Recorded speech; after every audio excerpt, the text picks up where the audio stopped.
No one online? No, sir. Okay. Well, we have a quorum, so We do.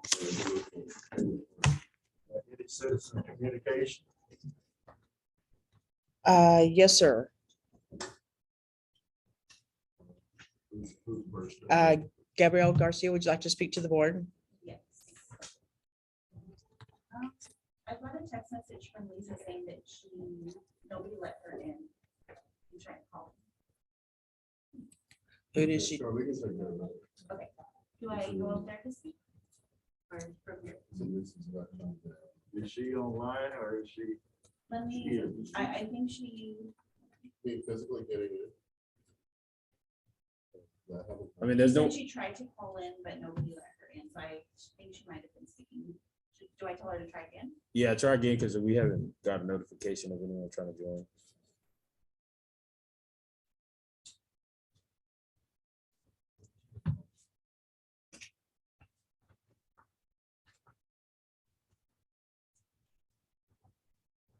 And then do I speak up there? I believe they'll be able to hear you. There's fine. Okay. Okay, good morning. My name is Gabby Garcia. I'm a tenant organizer with FASTA and I work with the Neighbors of Rosemont Tenant Association.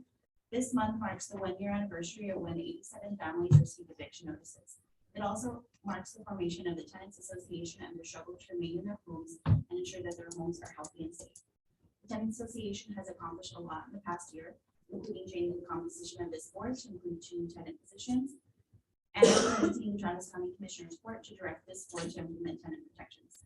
But truthfully, the situation on the ground has not improved much. Those of you who toured Rosemont and took the time to listen to and speak with tenants were able to see this firsthand. I want to thank those who participated. Considering only 1 member did not attend, the tenants consider it a success and hope to continue working with you. On the tour, tenants talked to you about the ongoing issues with repairs. You were able to see that work is being rushed and not done properly or being left half finished.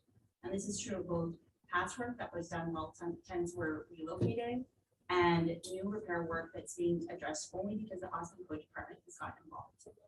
They also talked to you about communication issues when their homes are being repaired. They're not being given notice. Then you don't know what work is being done, when it'll be completed, and who's coming in and out of their homes. And to provide a snapshot of how widespread the issues at Rosemont are, here's the numbers starting from January 2022. There are currently 118 code violations.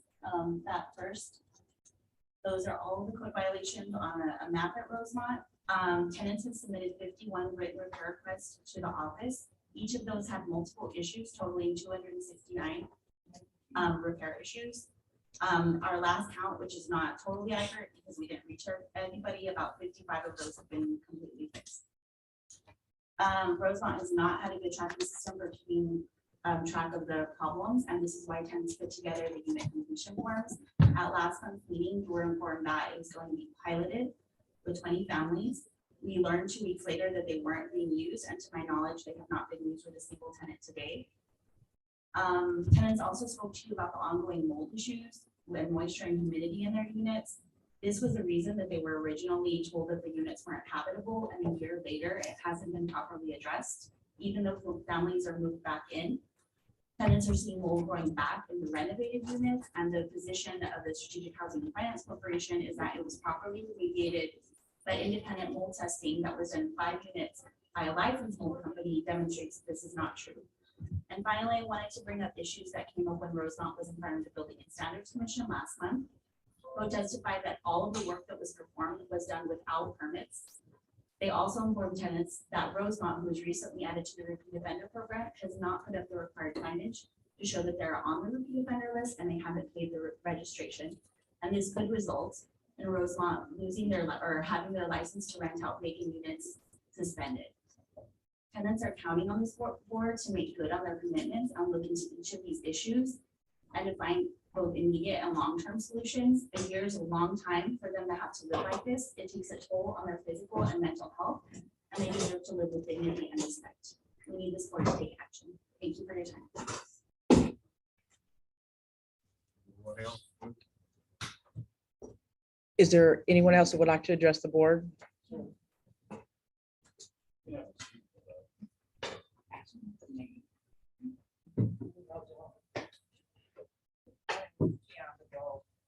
you would, please state your name. Yes. My name is Keon Nicole. I'm at 2608 Collins Creek as of June 19th. I was sent back into that apartment on June 19th. Incomplete. On June 17th, I received a text from Marlene with instructions and a schedule on our move from the Airbnb back to Rosemount. We were scheduled to move out the Airbnb on June 19th. Scheduled to move our belongings on that date from the storage into 2608 Collins Creek Drive, apartment B. Jeremy scheduled a walkthrough for that day, and the unit was still incomplete. He was going to have the repairs done the next day, unfortunately, unbeknownst to us or to anyone but Arlene and Patrick. Our belongings were ordered back into the unit a day earlier than arranged, despite the long list of repairs needed in that unit. Upon walking into the unit, my niece began to smell the mold, and the sawdust was everywhere throughout the house, because it was obviously still under construction. And my niece B passed out in front of Jeremy and David, and my mom became ill immediately after leaving that unit that night. We've been in the hotel ever since. They put everything into that unit, all of our belongings, without us even knowing. Me with a back injury from all of this in the beginning, my mother with a hand injury and getting ready to have hip surgery. Nobody cared. Nobody cared. It's not even ADA ready. And we've been waiting on this appointment since before it was formed. Nobody even calling to find out what's going on. And to top it all off, we asked this board to come and do walkthroughs. We asked every single member to come and do walkthroughs to see this. Me personally, I've asked. And everybody showed up with the president. He didn't even want to come. Made up every excuse, and if you'd have came and seen the conditions, you'd have seen what we were getting ready to go into, which is a hot mess. They threw us into that unit with all that sawdust and all of that stuff in it, and it's incomplete for so many other people too.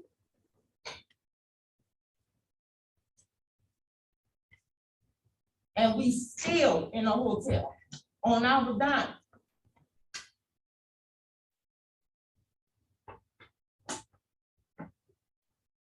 And that's really all I have to say, because I'm gonna keep repeating the same thing over and over and over again, and nobody is doing or saying anything.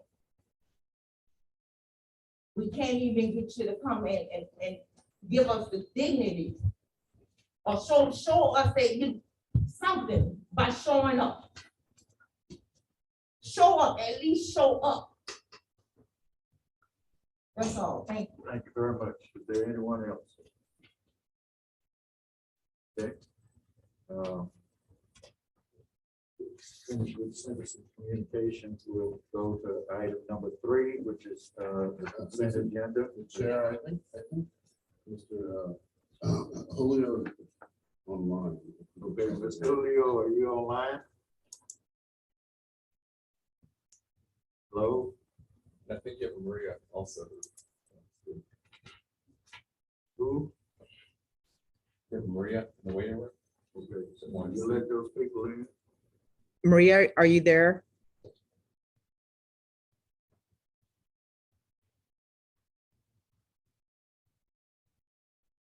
Maria, are you there? Would you like to address the board?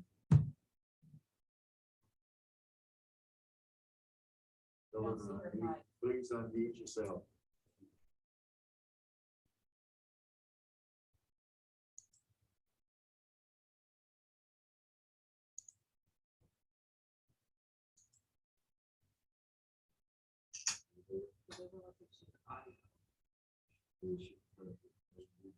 See, would you please unmute yourself, Maria?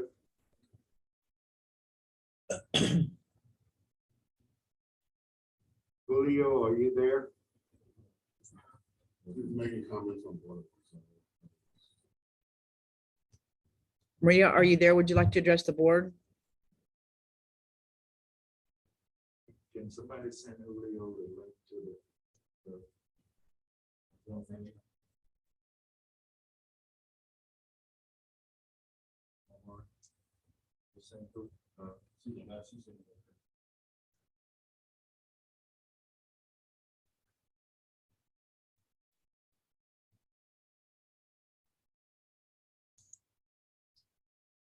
We can proceed. Well, if they come in, we'll let them speak a little later on. We're at item 3, the consent agenda, approval of the June 2nd meeting. Is there a motion? I move to approve the minutes from last.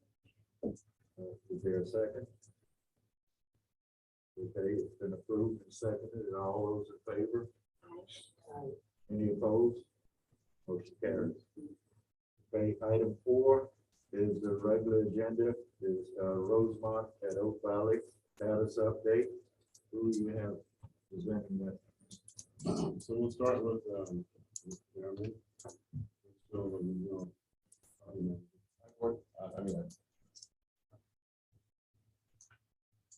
don't know if it's up there, but regardless, we have seen the progress at Rosemont Valley. Right now, we have finished 20 units as of the end of June, and we have about 15 more to do to go back across.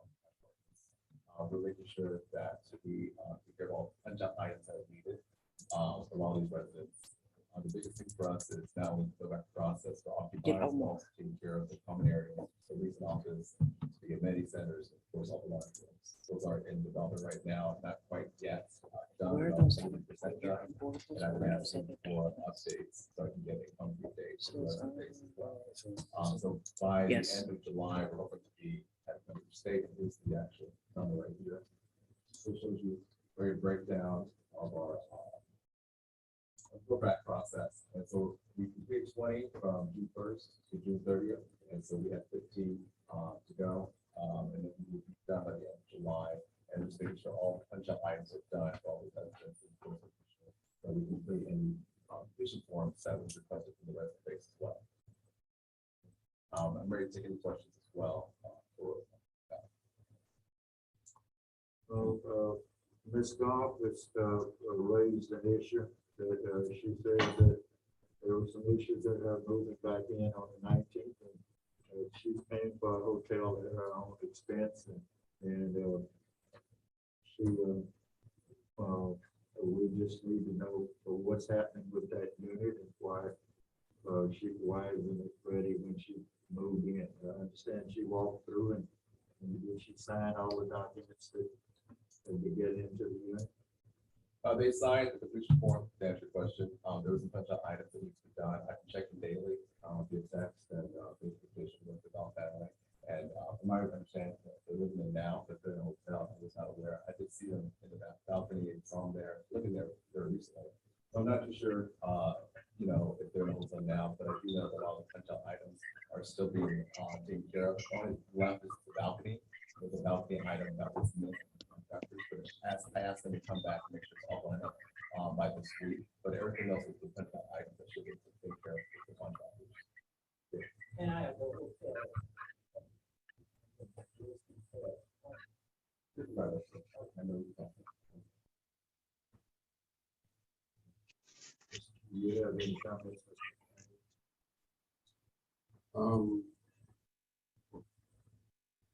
So as it relates to the facilitating of the relocation back to the units, our intention was to actually assist with the unpacking of the items. And so we did make the movers not only available to move the items back, the large end items, so that there won't be a delay in them settling into their unit. We also provided the means for them to unpack the items and put them back in the appropriate place. So they were made available to do such, and that's what we've been doing throughout the process, because we understand that, I mean, I can't do it by myself.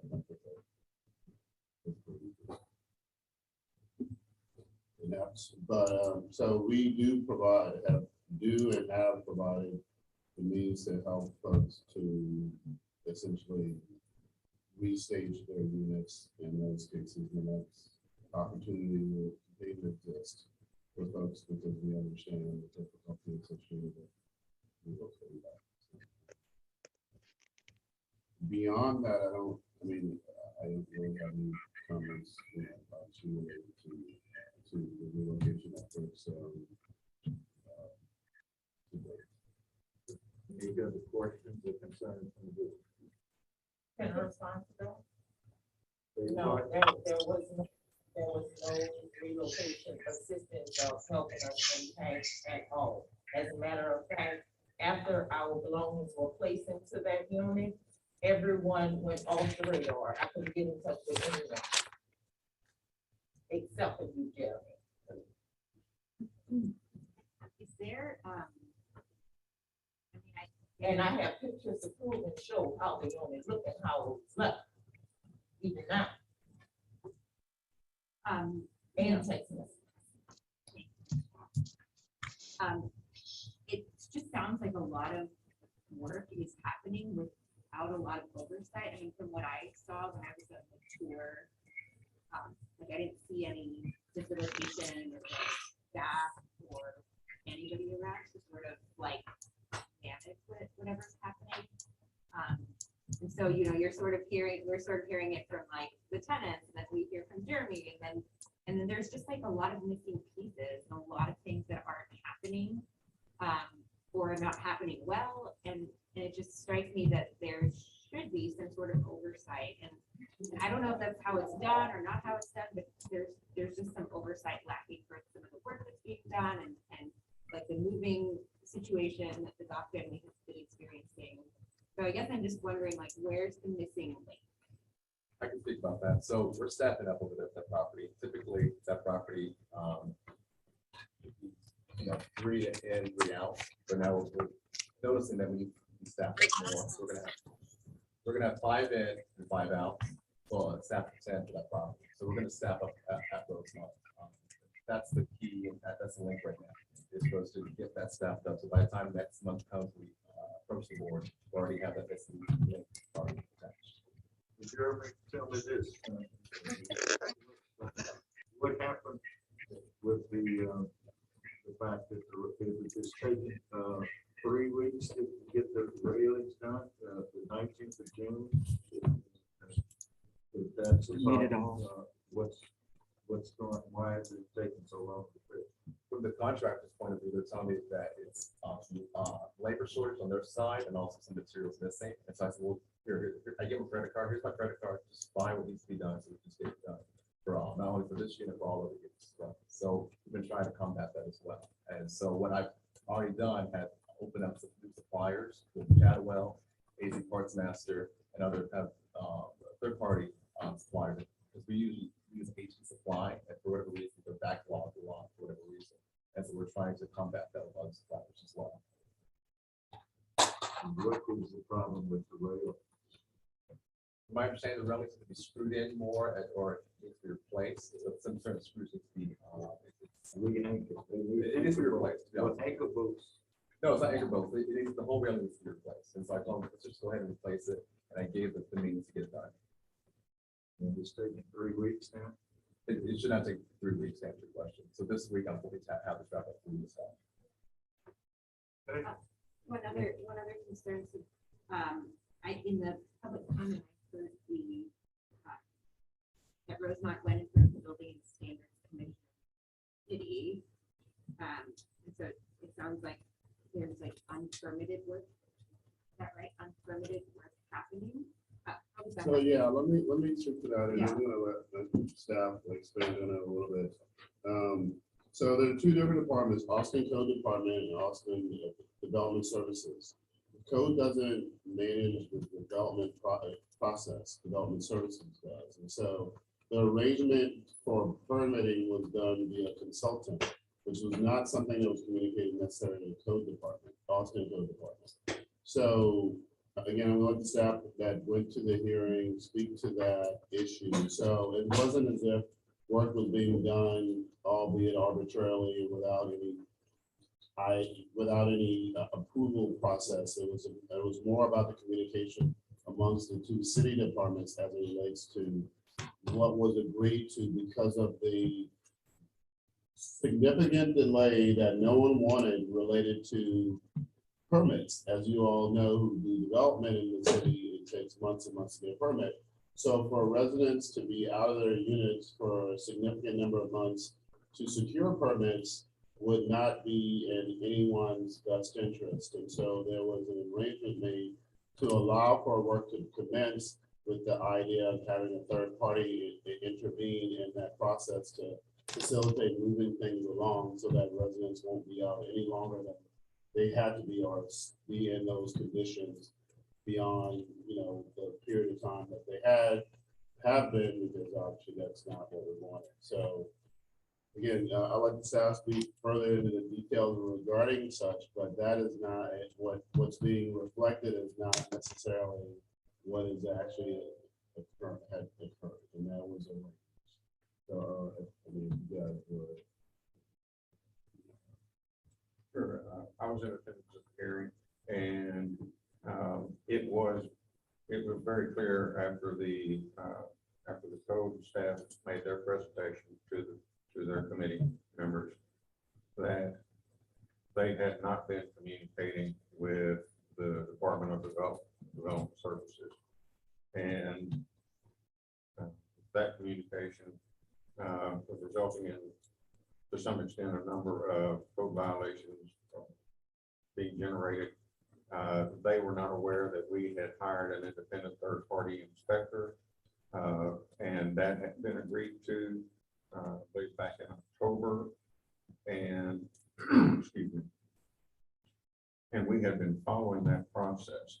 And as the independent third-party inspector completed the inspections that there weren't sufficient city staff to do, he submitted those to the property management company, and those reports were then forwarded home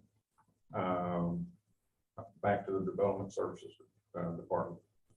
So we have all that documentation.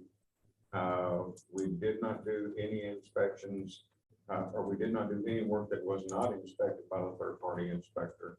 It's just that the code enforcement division was not aware that that is the arrangement that we had with the development services division. And the properties that were, the units that were to be discussed at the hearing had already been completed by the date of the hearing.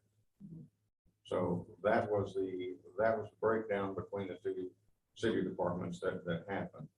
But we do have that third-party inspector go out and perform those inspections prior to work continuing in each unit. So in essence, it was a legitimate authorized approach. And we do have sort of more detail in the backup that we provided. Not only that, but as late as April of this year, the property management company went back and confirmed again with the development services division that we were still able to operate under that process, and they agreed that we were. Yeah, I have a question. It seems to be a disconnect of what we're hearing from Ms. Garcia about unfinished work and all that still continues to exist in some of the units that have been renovated. So how are we reconciling her number of units that still have unresolved matters to the report that you provided us? The reports, there were 4 or 5 mold reports that have been done on units in this property. They did find mold in some areas. However, all of them were, I believe, every single one of those reports came back as inconclusive because the types of mold found were mold that are common all over the world. And they are not unusual, they are not different than one would expect to find, especially if you have a leak that needs to be repaired, or if you have your windows open and it's a humid environment. And that was the result of those studies. The studies that we had performed originally on all of the units that were repaired were done for water to be able to determine the presence of moisture, and those studies went down to the microbial level. So before any work was done, any build out was done in these units, those studies were performed. Where indicated, those units were treated first with a chemical to retard that, and then checked again. And no work progressed unless those things had been, those milestones had been met and was satisfactory from a health standpoint. To answer your question, to get back to what you were saying, I already authorized the group to have a new position, going back to staffing up, where all they're doing is the unification forms, making sure that's completed, and of course quality checks, and making sure that that's pushed through if there's anything that's outstanding, or some punch out items, or items like this that are outstanding. So by next week, we'll have this person already hired on, and I have them already on the ground running to get all this completed. When we find property management, you have the manager, leasing agent, assistant manager. Well, they have different duties. Right. To get sidetracked. So at this point, I'm just staffing up, and we're gonna have a position solely for unification forms and also for quality checks as well.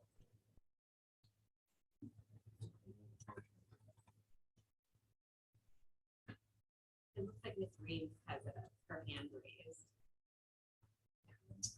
We need to acknowledge this. Please, Ms. Lisa Reeves has joined us on the Zoom phone. You want to speak, Ms. Reeves? Well,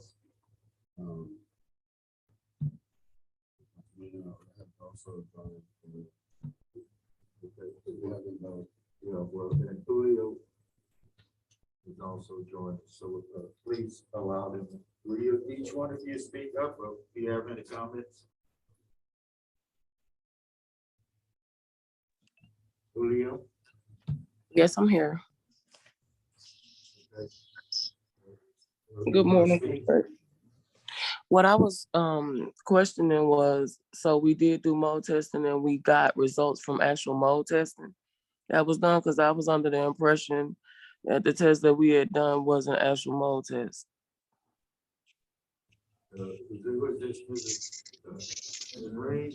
We'll discuss that in executive session, Ms. Reeves, okay?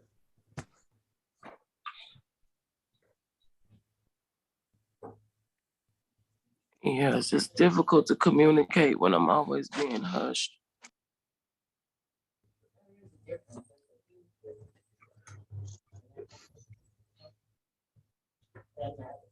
Have you spoken during the citizen communication? Okay. Any other one? Julio, would you like to speak? No, thank you. Okay. We appreciate you joining us. You and Ms. Reeves also.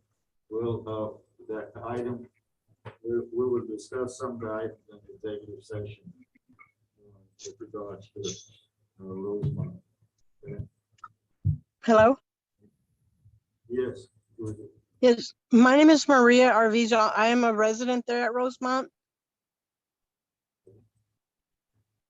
Am I being heard? Yes, you are. Okay, well, the reason for my joining for this, this is the first time that I actually join a meeting like this, but I just wanted to kind of voice my opinion on the district manager, Jeremy. He's been, well, I've only met him for a short period of time, but at, the time that he has been there, he's shown us, at least me, my mother just moved into the property and we were having lots of issues. I mean, I've lived there for about 2.5 years now, and it's just been issue after issue. But we met Jeremy, and he has surpassed our expectations on being, as far as caring and actually listening to our concerns and our problems that we had at that property. He's been very helpful and very professional, and he has helped us through the process of, like I said, my mom moving in.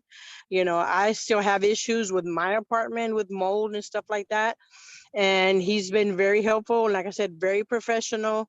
And I just wanted to kind of let y'all know, what the kind of work he's been doing as far as since we've met him. And we appreciate all his help, and we see him around the property, you know, all dressed up, professional, and ready to help, and that's the kind of people that we need in, around us, because we've had so many issues and so many people coming in and out of that office. It's like every day you call, or whenever you have it's somebody different saying, oh, well, let me take your name and number and we'll get back with you, and nothing happens. So meeting Jeremy, things have happened. And I just wanted to kind of, let y'all know that, we still need a lot of help at Rosemont. And there's still a lot of, every time I come out of my apartment, you have people talking about Rosemont. We have people, when I go check my mail, we get people asking, have they done this to your apartment? And just things like that, for the past 2 years that I've lived there, it's been nothing but just, drama is the way I call it, because it's just everyone voicing their opinion, and everybody's scared that, something different is going to happen, or, we're going to get thrown out or whatnot. So I just kind of wanted to let y'all know that, we appreciate a person like Jeremy, in that property. Thank you very much. Yes, sir. And also, I just want to add that I know that we're going to have new management, and I know that there's going to be new people in the office, but I don't even know who we could reach out to, just as far as, people picking up where the last manager left off, because we're like, I try to reach out to Jeremy, but of course I know he's very, very busy all the time, which he always calls me back anyway. And he shows a concern, we're working on it. We're trying, and I'll make sure that, what I'm saying, he gives me some type of relief as far as, but still there's so many things that, that we need help with. Well, contact Mr. Patrick Howard at the office here, and he's the contact person for that, okay? Okay.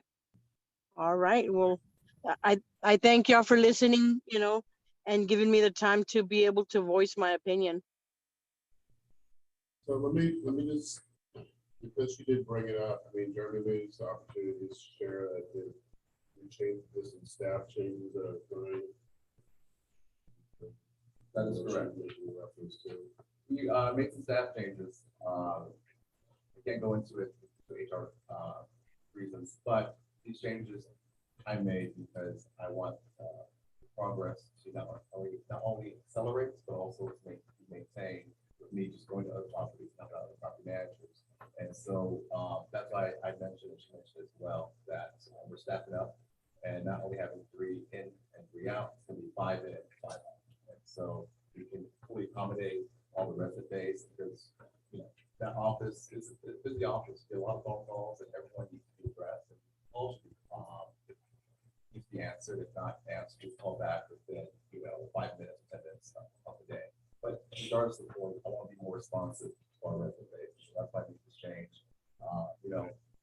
During the middle of summer is always difficult. You always want to do it historic months, but I think this change needs to be done. It's like 15,000 already. Have to move on. Well, my goal now is staff the property, so we can have active staff that is more responsive to the residents and that's there to continue progress. Even when I'm gone, and other properties from me, like fast drop, calls, my quote is pretty large, big. I can still trust them to continue progress and be responsive. So just make sure you get contact, stay in contact with this. Make sure all the issues that they can get. Yeah, I do want to mention, so every resident that has my number, I always call them back. I believe I text you this call every day, checking in. I check with all the residents, and that's why it's very imperative to me. Because I don't want to get followed back like that. I want to help out the residents, and that's why we're making that change, and that's why I will continue to maintain communication with Ms. Gall, with Maria, and all the other residents that reach out to me. Any other questions? Okay. We're moving to item, one, the bill that we got the bill back, schedule, we've got the bill back plan schedule. Yeah, so Robert will go cover over the status of that. Okay, I'll move rather quickly through the status report. So again, the estimated cost of repairs, if you look down at the sources and uses, it's 17,130,000. That actually has gone up. The reason it's gone up is because we've advanced more money for the bill back contractor, which was Austin High Tech. So that increased some 250,000. Plus, we also advanced money for operating deficit. That's something that's ongoing. I anticipate receiving another request for debt service, which is about 131,000. So that's going to increase as well. So, again, we're spending more and more money. We did put within here, we know the amount that the insurance proceeds received to date. I think Wilmer, you had asked for chronological order of the checks that we have received so far to date, and we provided that as well. The amount of equity funded to date from strategic is 2,970,000 and some change. As you recall, I asked for an increase to go up to 4,000,005. So we're still within there. I anticipate that we're going to spend additional money. Something that Jeremy, I'm sure, wanted to mention as well is we've hired a third contractor, Excel, to help expedite the bill back, and they're on site and are performing the work to get that completed. So we're spending more money. So that is a quick synopsis of our status. You all have any questions? And if I could add to that, as we staff up, your payroll item will increase as well, but that's only needed. Right now, we're in the thick of things, we're in the middle of everything. And by the time end this year, hoping to have a better place to go by, occupies more of it. It's directly for a contractor, and now that we're staffed up, the payroll is going to increase as well.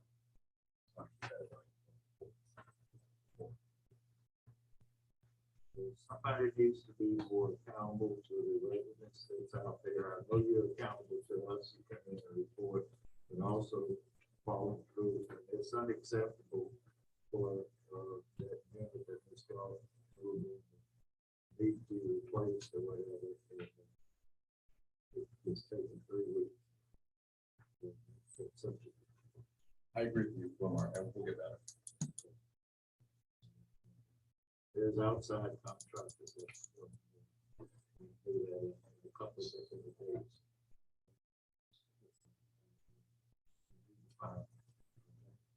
Listen.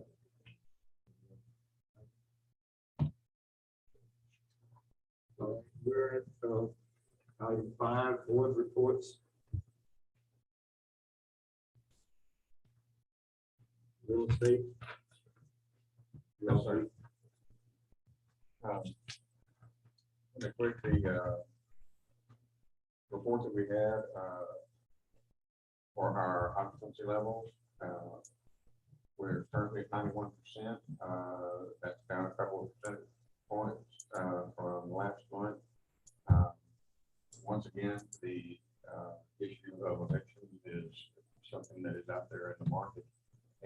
is having to be addressed by the property management companies.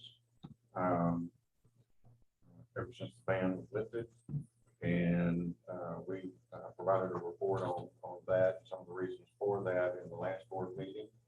I'll be happy to readdress them if the board wishes. But even we had a few properties, occupancy rates dropped a point or two, which is something that I mentioned might be occurring last month. But we also had some properties that bumped up a percentage or two, which is hopeful. One of those being Cambridge, which is at 98% occupied now, and we had some improvement up on Silver Springs, which is toward the bottom of the list. They bumped up to 97, and we got South Park at 97, William Cannon 98, and the Bedford at 97. So we are overall, I think, holding steady, but the evictions are going to have an impact on occupancy until such time as they're able to release those units.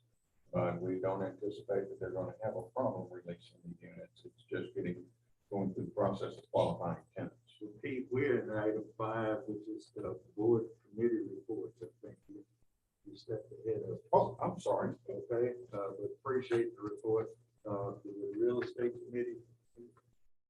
Did, but not second. We had telephone meetings in 2 different schedules. I was on one of the meetings, and AJ, I don't know if it's going to do in the second meeting. What we discussed was the quality of life, what they're doing on the tenant policy that we're exploring, we continue to explore, and the fact that there were potential issues with bondholders, and that the tenant's bill of rights perhaps would not be accepted by the bondholder. So there was discussion. We asked staff to pursue some of those issues, look at the matter with attorneys, and I believe that perhaps we'll be discussing more. Thank you very much. And Jim, AJ is not here this report, so any HR committee reports? We didn't have any meeting. Governance committee, there's the meet, and the quality of life, did they meet? No one. Okay.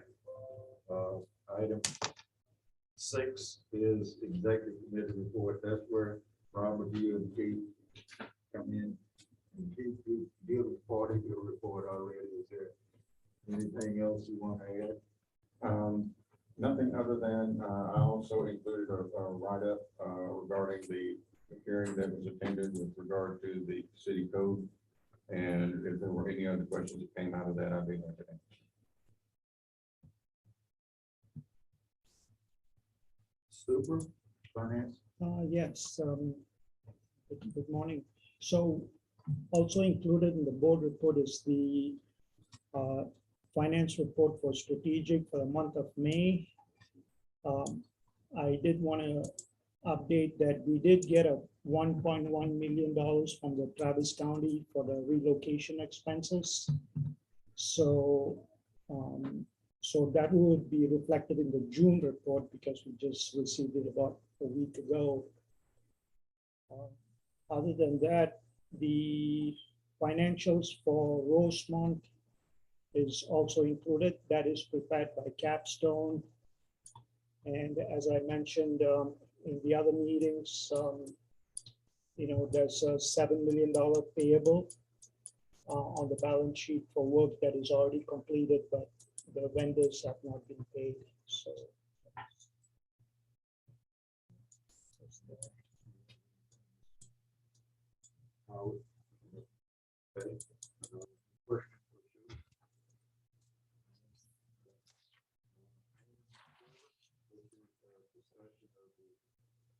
Board for the strategic Housing Finance Corporation. Yes, we've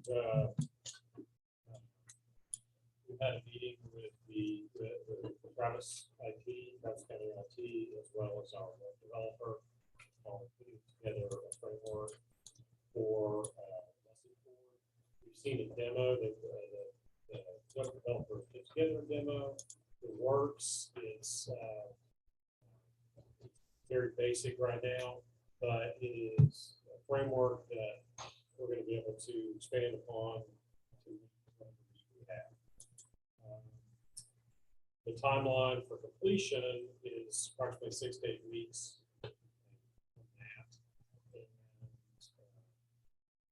We'll stay in touch with the developer as that happens. Giving us a vote to do this, and it looks good. It does work. Compliant with open meeting. Yeah. Yes. It is. Julio, what they're telling us is about 6 weeks. We should have that. Okay. Okay, I didn't hear what that last item was, but if you could fill me in on just what the top line was. I heard Subra's report, but not after that. Okay, basically what Steve pointed out is that the message board is being developed by Travis County, and it's in compliance with and operates similar to the city of Austin, as well as to the Travis County. And Travis County is the host of it and developing it, and it will be in compliance with the Open Meetings Act. Okay. Well, actually, the web developer is developing it. The web developer is developing it, and it'll be in compliance with the Open Meetings Act. It should be ready in about 6 weeks. Perfect. Let me Thank just you. add on.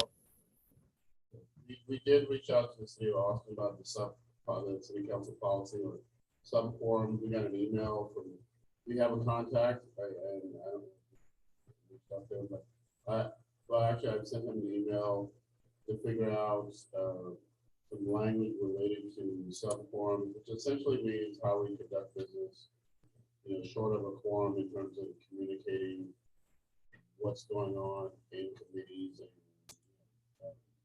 that sort of thing. So all those things are inclusive of what we're talking about in terms of this initiative. The sub forum, the message board, and the like. So all those things will be presented to you all very shortly. Item 8 is discussion and consideration regarding board issues and concerns.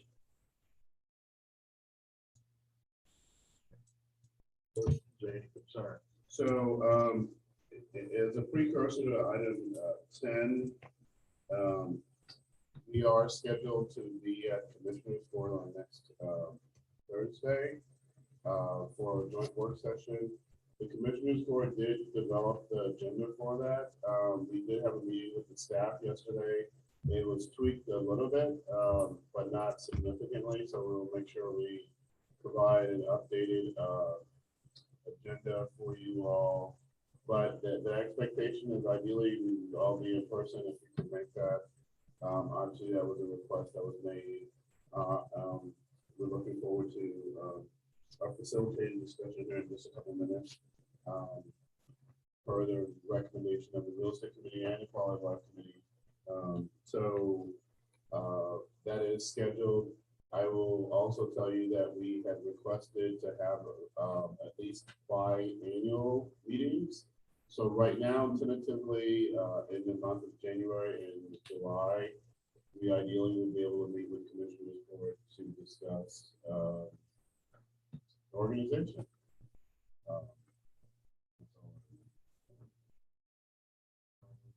Any other comments, questions? No, thank you. Ms. Raines and Julio, do you're all going to be able to make it next Thursday? Do you know what time that will be? 1:30. 1:30. Okay. All Were you invited? I'll be present.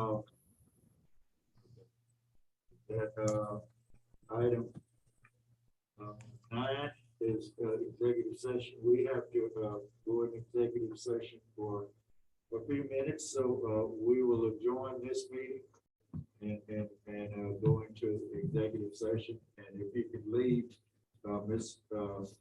Reams and Julio on there and eliminate the other people on the call, they can call back in when we get back. Is there somebody else on the line?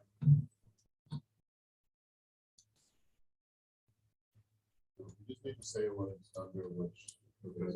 Under section, the Texas Government Code 551.071. This is the discuss personal matters and the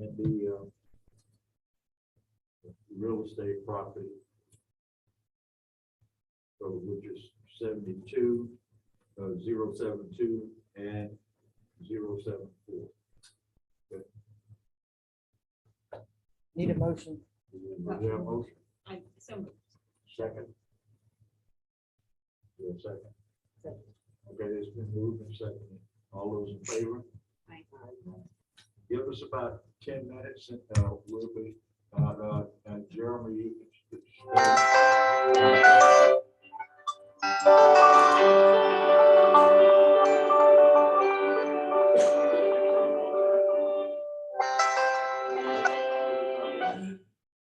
We would step out for just a little bit, please.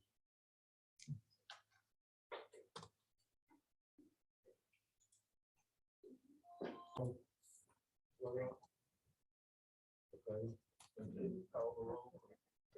We need to call the roll. We do. Supposed to, yeah. Yes, we call the roll. Then Yes. I'll start with people online. President Wilmer Roberts, Here, Vice President Lisa Reams, she should be on. Director Can AJ can you hear Bingham, me? I'm here.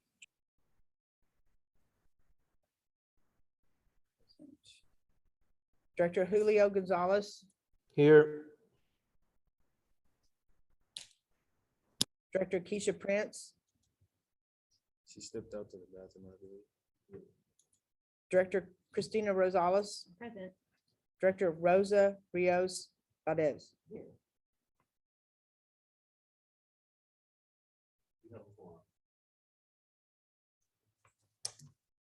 And Julio stated in the chat that he has to depart at 12:45.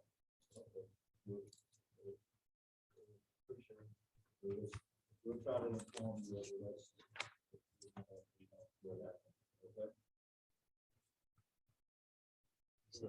All right, ready. Okay, so thank you, everybody. I'm Sam Willard with Willard Nichols and Associates, and we've been asked to help facilitate this conversation today.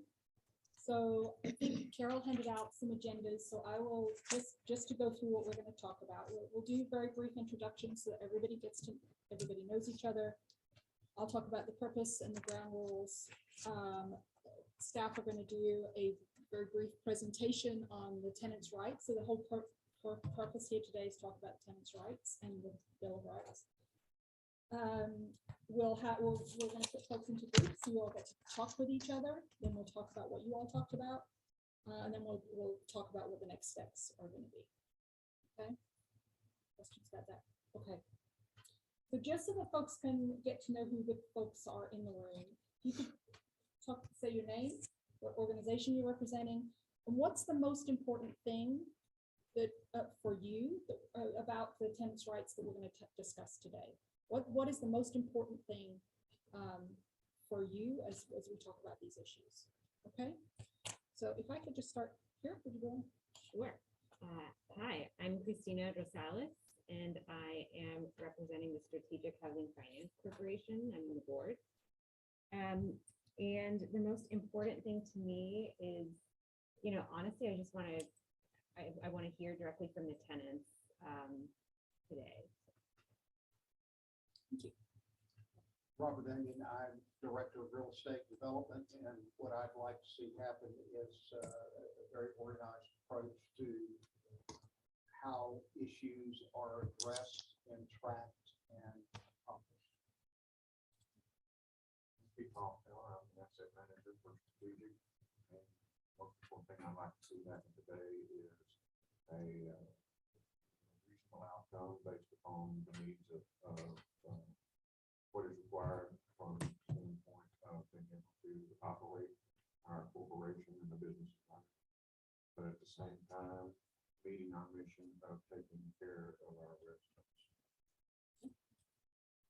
Alan is Executive Vice President for Strategic, and I would like to see a very deliberate process followed to get feedback from stakeholders about civil rights and the. Yes, I'm Jeremy Luke Bristol. I'm the regional property manager with Council Real Estate Services. The looks are the same, but here for the board, here for the residents. That's my highlighter of what I want to focus on. Super alignment.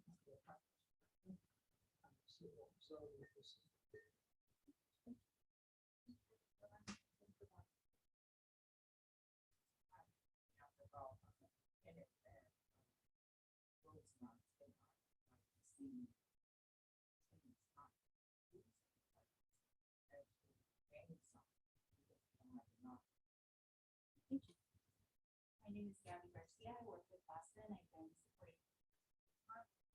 I would like to see small tenant protections implemented. It's been a long time coming. And also, I just want to point out that if the goal of this was to get tenant input, the reason that any of these conversations are happening is because these tenants pushed and advocated at the commissioner level to get them, and they didn't. Not I and not the tenants association, nobody received an invitation. We found out about it from outside organizations that were like, hey, why aren't you all on here? So it's not a great way to be starting off this conversation if this group was intentionally not.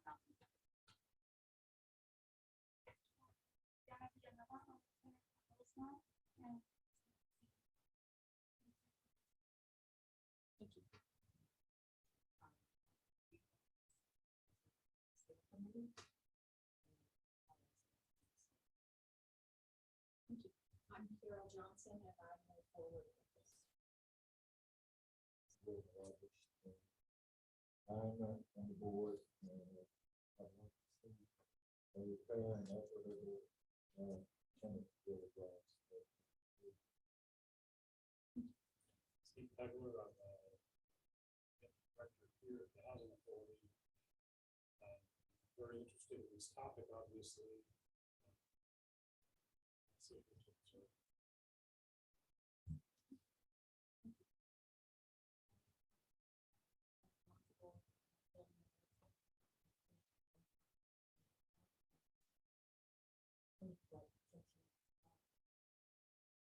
Agreed upon, but not more than. Thought about it, brought it before people, and we need these protections. Not just for those bodies, but alternates in how we're going. I'm Rosa Rios Valdez. I'm on the board of the Strategic Housing Corporation. I support a tenant's rights. I'm concerned that we've been asked to look at a bill of rights that belongs to another organization. I really want bill of rights for tenants that is appropriate and responsive to this corporation. And so it's very difficult to kind of, take something from someone else and force it on an entity. I would much rather say, let's come up with a bill of rights that works for our organization and for every one of our tenants and for every one of our properties. So that's what I'd like to see. Yeah, I'd like to hear from the folks who are online as well. So looking from the bottom, Lisa.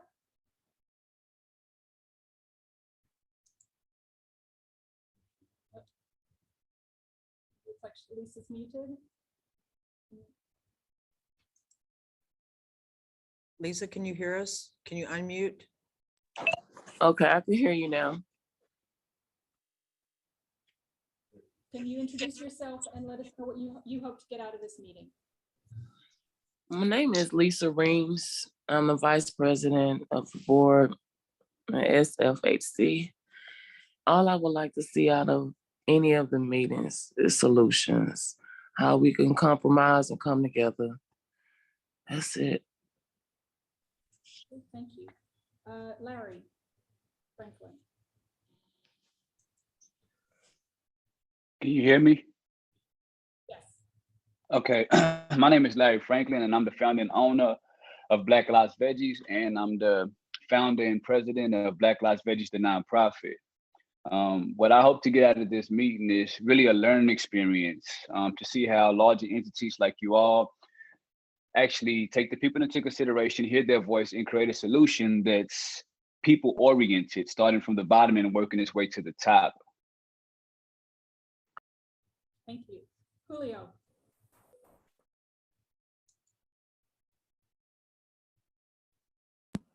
Hello, my name is Julio, are Julio you there? Gonzalez. Yep, I'm here. My name is Julio Gonzalez Altamirano. I'm a newly appointed director to SHFC. What I would like to get out of the meeting is one, a set of concrete and specific requests for the Commissioner's Court of additional financial and policy support so that we can implement the values behind what they passed last October. While dealing with the realities of some of our leases and bondholder agreements. And number two, that we do all of this before or at least by the anniversary, the 1-year anniversary of their Commissioner's Court requesting that we implement this. Thank you. Omar.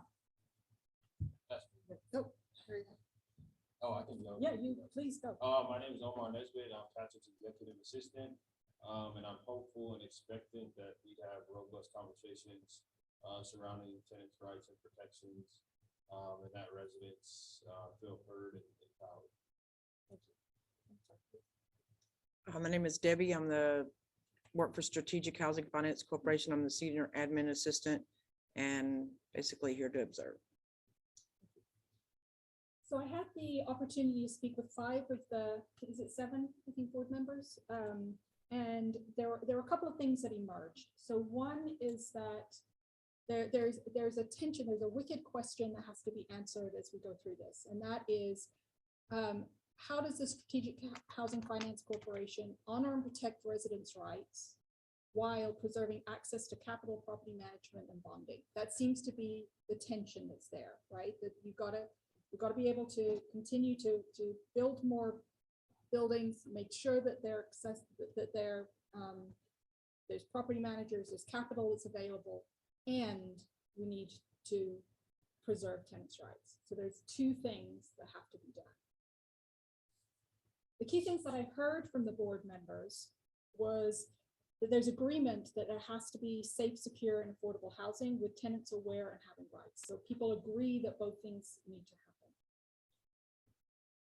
There's an acknowledgement that there needs to be that balance.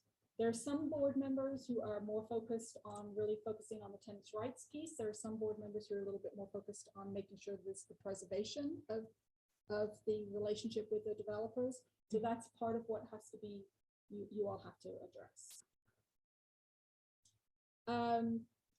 There are some different interpretations of the pressure to move this forward and how quickly it needs to be moved forward.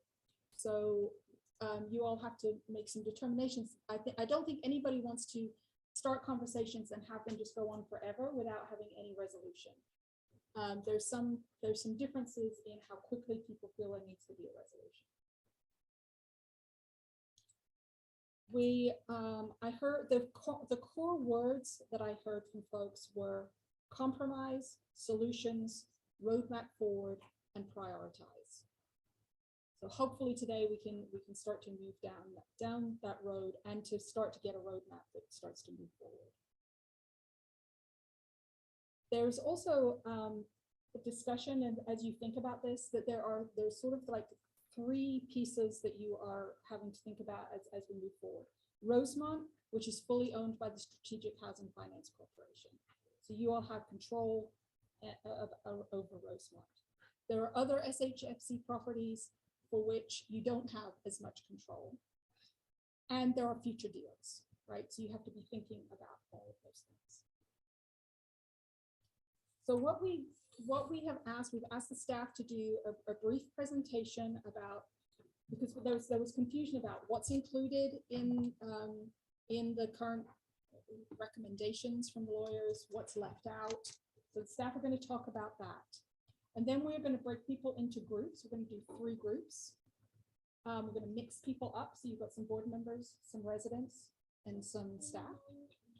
And in those groups, we'll talk about what do you like about what you've heard, what areas need further exploration need to be addressed, what needs to be prioritized, and what are some creative solutions. And for those of you who are online, we're going to try and put you into a Zoom room so you all have the chance to have that opportunity as well, because we want to hear your voices as well. Okay, any questions about any of that? Okay, so Patrick, I'm not sure who in staff is going to do this. So.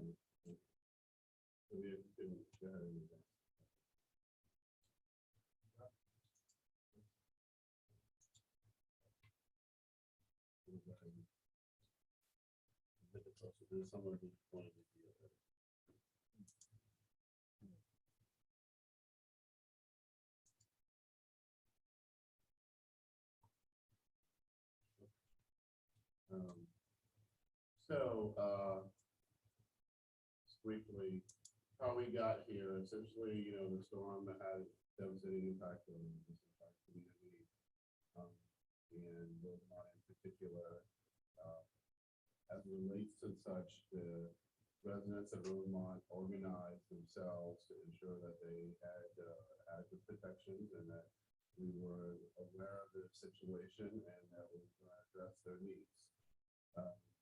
As a result, there was ongoing discussion about what that looked like. It came in ultimately in the form of a draft agreement that essentially failed the path by our board. However, they gave the guidance to honor the spirit and the intent of the draft agreement that was put together. Obviously, there's been much discussions as it relates, with the inclusion of the commissioners board and many appearances of stakeholders, appealing to the commissioners board about things that had or had not been done. And what ultimately led to was a resolution that directed the board to adopt this RHAA lease addendum, which is associated with the city of Boston's affordable housing bond program and rental housing development system. Is a specific program that outlines that it helps facilitate the development of affordable in the city of Boston. And then also, essentially, there's been quite a bit of turnover with the board. It relates to some of what may or may not have transpired. So of the 7 board members that currently occupy the board, 6 of those are. Next slide.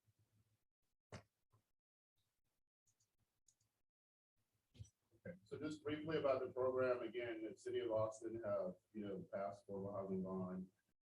There's several components that the city has undertaken to try to encourage affordable housing. As it relates to that, those that receive assistance from the city would be subject to essentially this lease addendum. The RHCA program is, has several different components to it, but essentially the goal is to support affordable housing and to develop more housing. Next slide. So we talked about the SMART program. Again, we talked about fee waivers and also actually helping to bridge the gap for affordable housing development. And that's what SMART housing coupled with the rental housing development system program does. And we'll make this available now to using through this, but this is all on the city's website. I just kind of want to give you a summary that smart housing really is about, trying to encourage, sensitive, responsible development in the city and ensure that the rights and protections of the. Okay, so this is a summary about some of the tenant protections included within the RHA lease addendum. And talk about what the responsibility of the property owner is, how we need to incorporate some of the lease addendum into the tenant leases. But again, it really just speaks to what that means and how that's applied.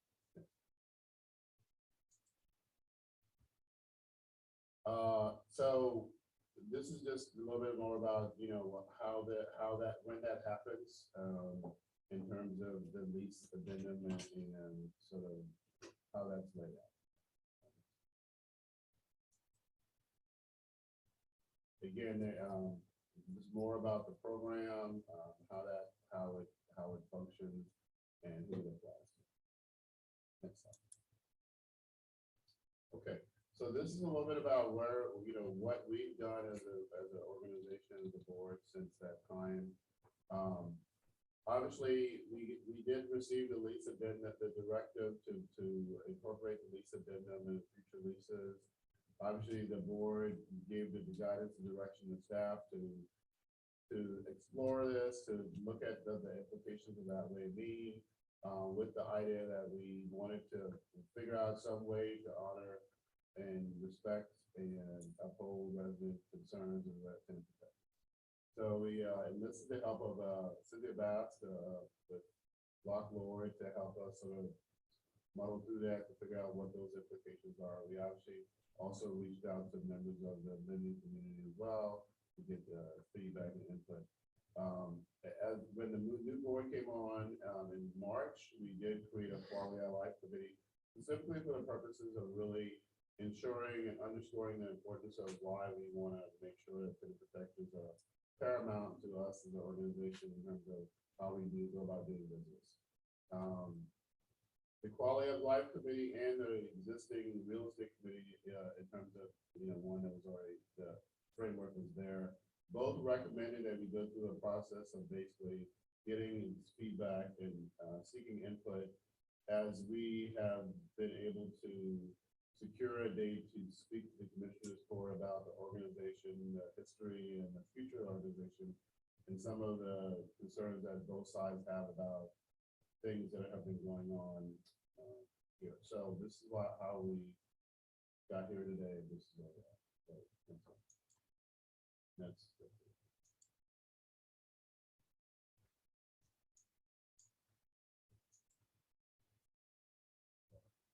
Okay.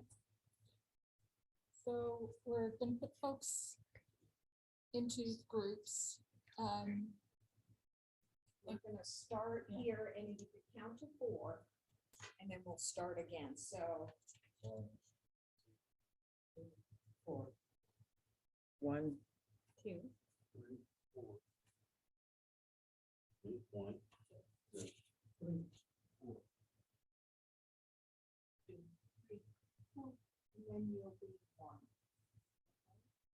All right, I think we're pretty well divided between, there's board members and staff and residents in all the groups.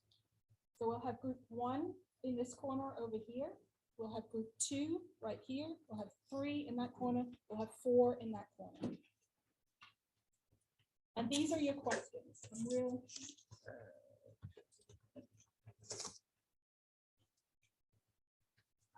So the first question is, what do you like about what you've heard? Second is, what areas need further exploration or need to be addressed? What needs to be prioritized, and what are some creative solutions? And what time are we at?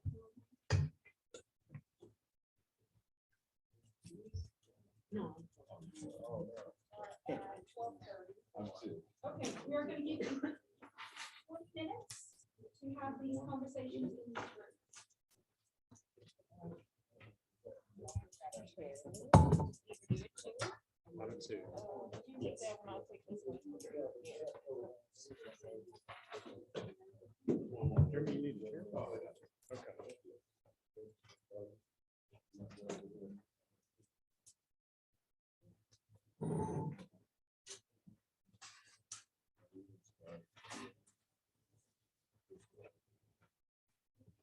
someone who would be willing to report out for each group. Okay.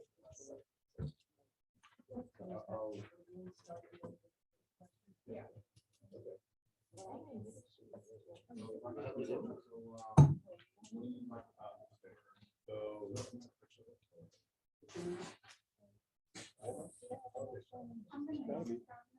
So I was gonna. Driving the last question. So the first one was, what do we like? Well, I mean.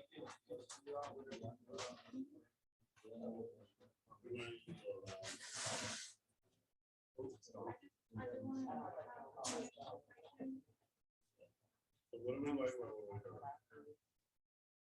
You don't mind. I'll start.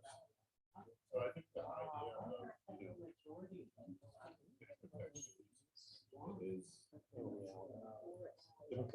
I'm sorry.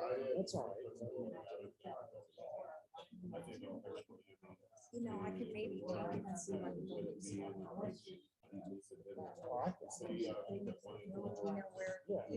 you know where to make them, then that'd be great. Oh, we're okay. We're all right. We're all right. Okay. Okay.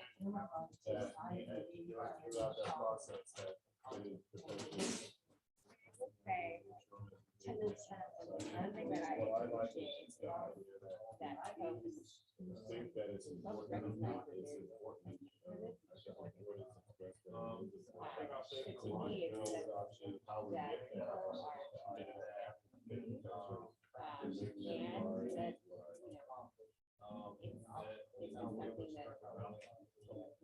Figure it out.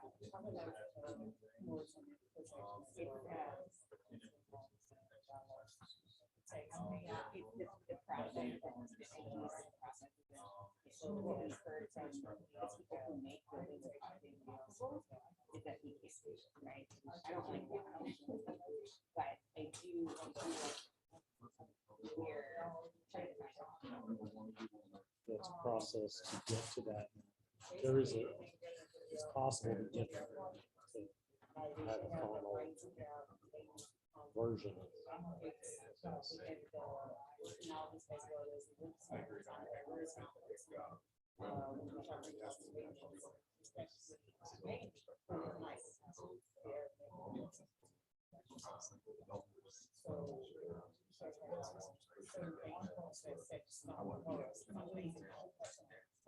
Yeah, there's kind of two components.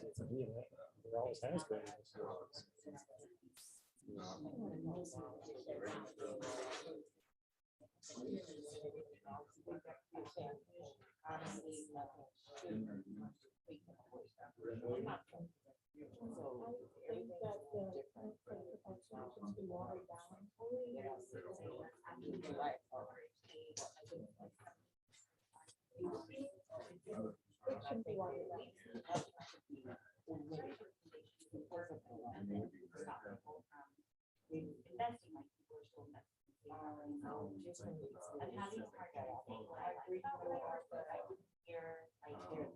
about work orders, I know we're directed with different sections of talking about the orders and window and the other part that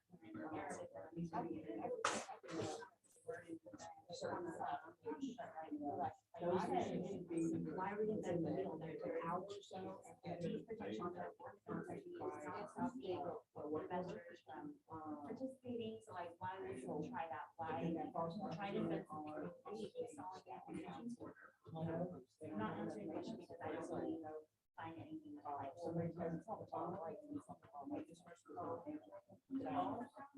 the business deal. Right before the situation with the, so for flooding, was there something before? Yeah, so our currently with investors, And one is that was there, and to make it long story short, they need to make this business deal.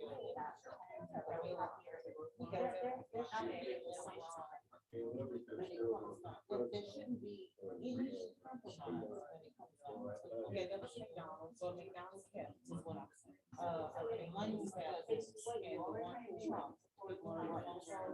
Naomi, so half of the side, well, she traveled over with Castle.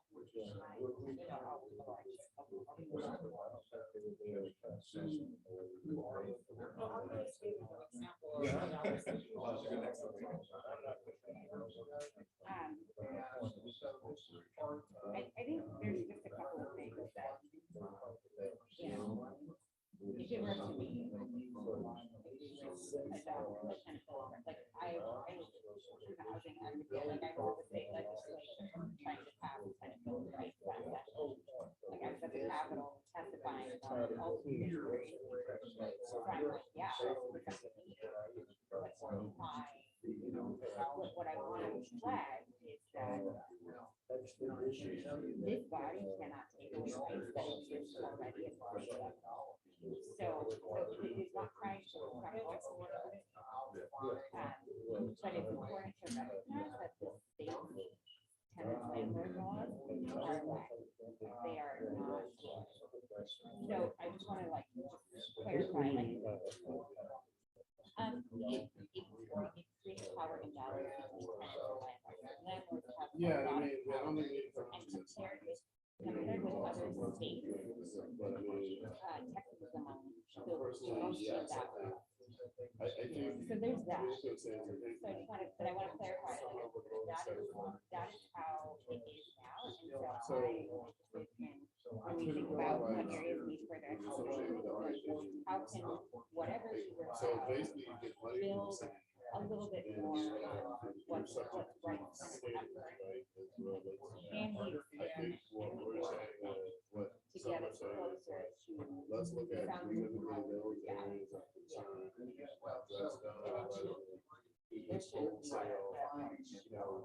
That's right. And let me clarify too, that Inherited document. there's state laws and policies that this body has absolutely no control over. And so because of that, that's like the environment. In a sense.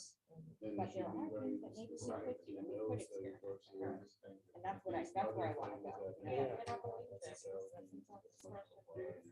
So I think, solid communication, paramount, response time, things like that. And it's like, unfortunately, there's no capital that's component to it. It's just the system. But it's like, why can't you put pressure on to do the right thing? So, and there's two, it's a matter of being smart. As it relates to the bill of rights, I think What's that? That's right. That's right.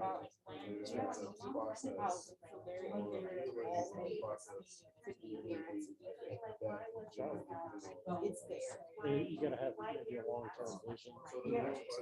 It's not overnight, but I fix it.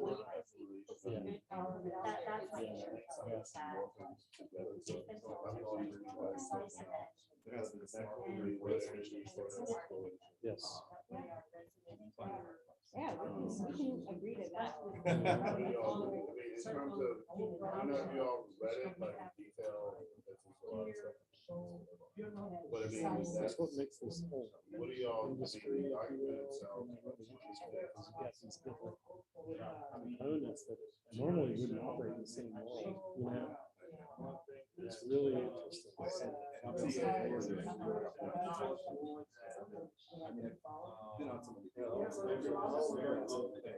Yeah.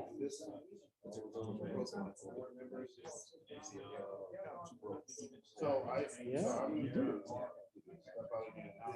With these further explorations, again, how we. I'm just gonna. Okay, how you. You all have any for areas Who's accountable? In cases of isolation, the city of Austin, I think has the ability to. No, I don't have. Track funding. It'll become clear as you continue to work. Developers not adhering.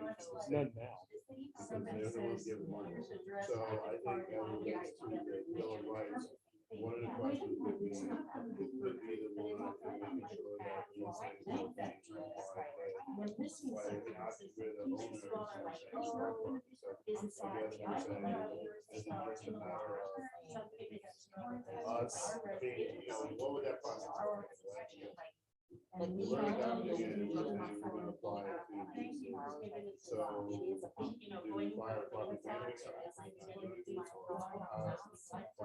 So I think in terms of the enforcement of it and how the accountability, what it is. But because, that's show. And we don't know, like, for us, we don't know, automatically. Well, okay, so what I'm saying is that at least it's been announced, like, I said, we don't look up. They ask for money, and if you use the money, you have to sort of show at least it didn't. So they potentially could, yeah. So I guess one of my points is the enforcement of accountability of the bill of rights. How does that, what does that look like? So if we're not, if we're saying, we're enforcing, we say we adopt something, we say we apply something. The property manager, they approve us. Yeah, I mean, I'm just throwing it out. It's something that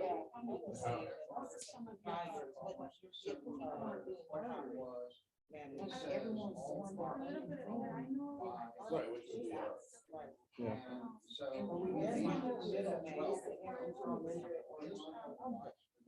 Yeah, communication is at the center of everything. well, we have. I like. Well, in the case of those because we saw it in the case of there's multiple people involved, right? You don't own it. You don't own it. Corporation with your shareholders. It's like the board, there's multiple people that have percentage interest. You know, when I think in terms of strategy and tactics, I mean, like, But one again, priority that's is the idea of tactical. It's like you can take care of people now if there's a problem. But then the number two is strategy. Like, thinking big picture, how are you gonna possibly change or work within what we gotta work with? You know, but it's strategic, it's long term. But you gotta deal with what the problem is right there.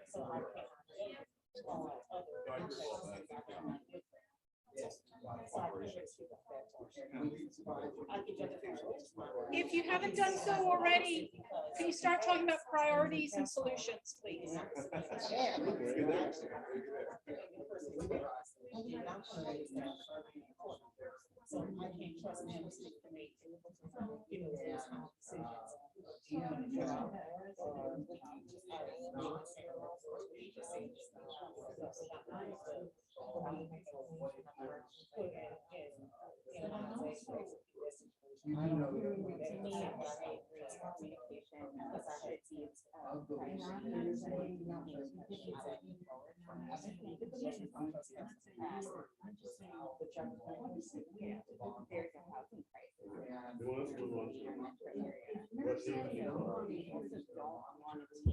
And hopefully you're believing in the right, but we don't want left house. But we need to make sure that the housing credit that is available is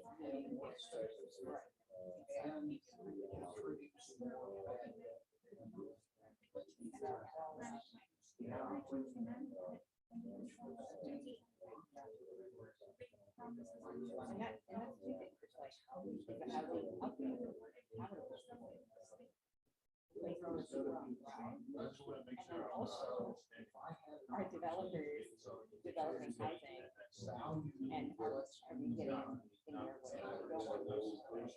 And we also, you know, have our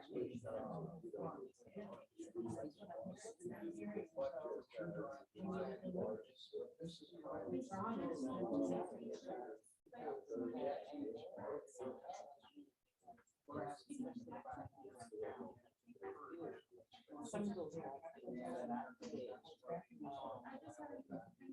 they going on. Yeah, yeah. Look at school. That's actually interesting. I never seen some extension gaps in that age. I mean, McDonald's in Webster, they took it to Webster. If there's any like kind of work. McDonald's there, but what about that? It's still house back. And we had some run into McDonald's as well. How does that affect that home? With that construction going on? Tenant rights, tenant protections should be priority. I also said, As long as you can read it. That's all that matters. Stay at home for property management.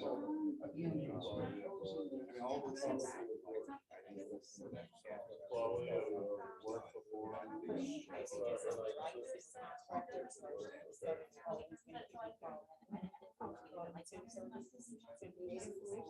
Anybody got ideas? I have something that may not, it's not gonna solve everything at all, but, so in my role with the housing authority, I'm also over our nonprofit foundation, which is, the reason it's there is to provide supportive services to the housing authority properties, which are all over the place. So not really specifically like Rosemont, because that's a SHFC property, right? But we're planning on extending, because, the developers know they've got to provide supportive services at all the SHFC properties. We're going to be able, as we grow this foundation, to help SHFC and provide supportive services to residents in Rosemont and everywhere else. So it's not going to happen overnight. We're working towards that, and it's not really our primary role because we're a different organization, but we're still going to be available.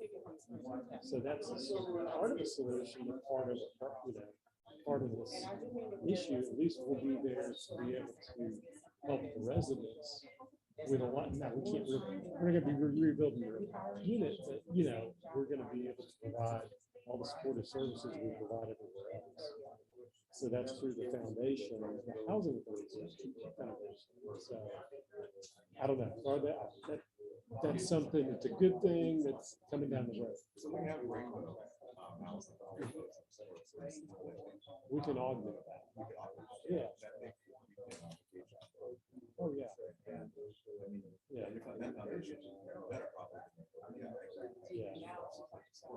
Yeah. There's so many departments. Oh yeah, we've got, and it's just going to keep keeping. I mean, my goal is to grow.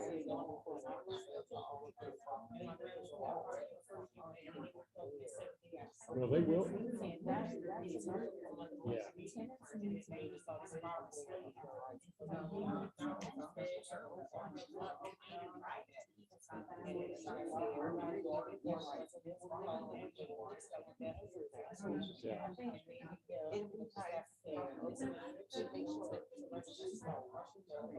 It's got communication.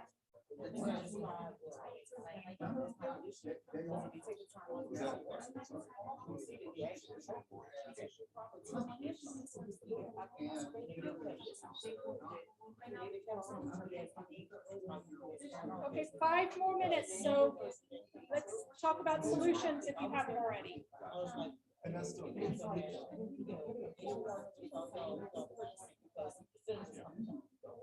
I'm leaving that room.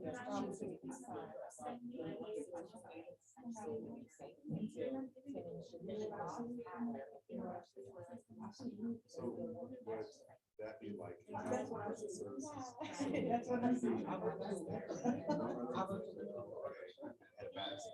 So we have solutions. I thought of actions. SHFC Meeting, whether that's to have a bill of rights or whatever that's called, maybe have a resident and housing authority to do this.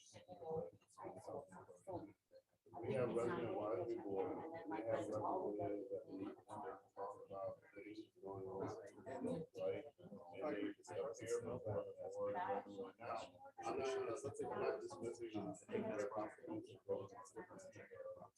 The difference is there's a formal multiple properties that we share lots of ideas. Right, so in a more formal basis. You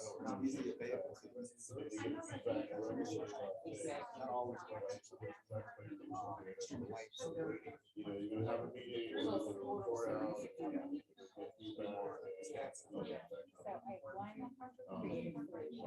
So that's one of the items. And then the other thing I said is maybe better communication mechanism. I don't know what that looks like. You know, it's getting more responding to, they're sharing information, following up on it. Because to me, if everyone's aware of what you're doing, I'd say it's very open and open.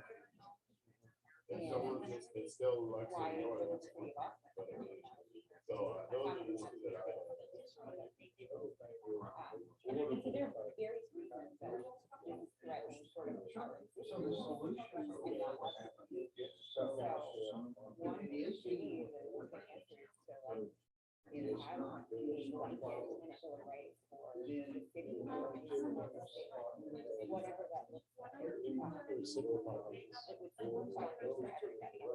It's not like lenders will lend just for voice cost and interest. They won't. Well, they can't. They can't because we.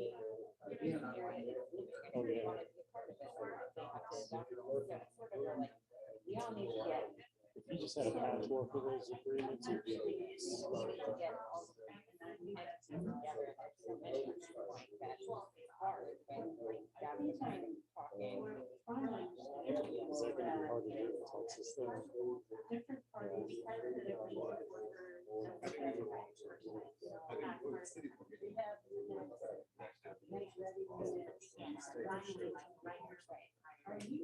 Well, yeah, but then if this were to happen, the state legislature would come in and say, cost of living. So, we sit down before, there's so many monsters.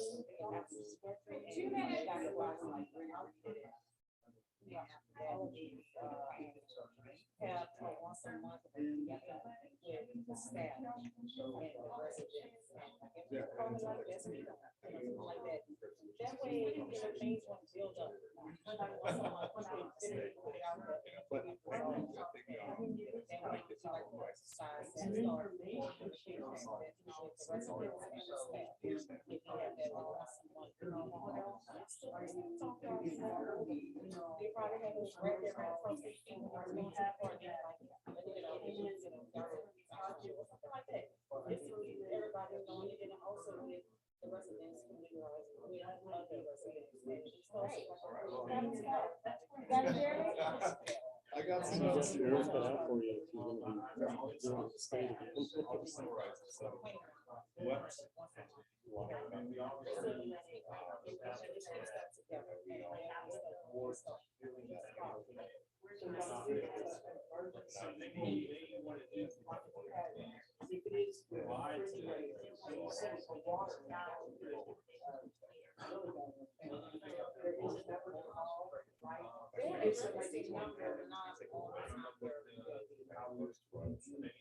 Well, since we were back, we got well, we have residents that like to call. So that's how it is.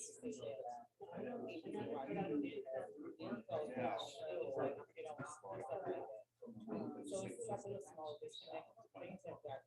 We should still. All right, and then what we should prioritize, we talk about communication strategy preparation. Okay, 1 minute. And of course, meeting the house.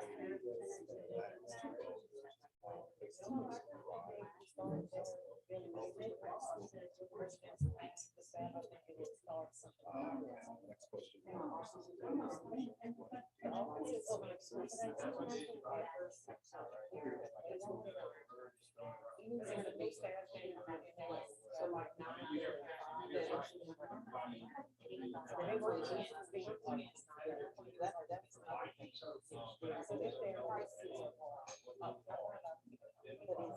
what I'm saying, there's two lines of that. I'm not sure.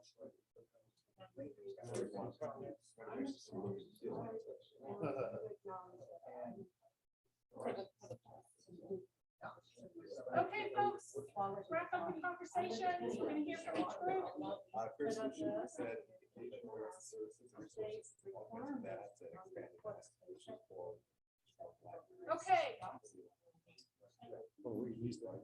Yeah. all right. Foundation. We are gonna hear from Christina's group first. I wasn't prepared for that.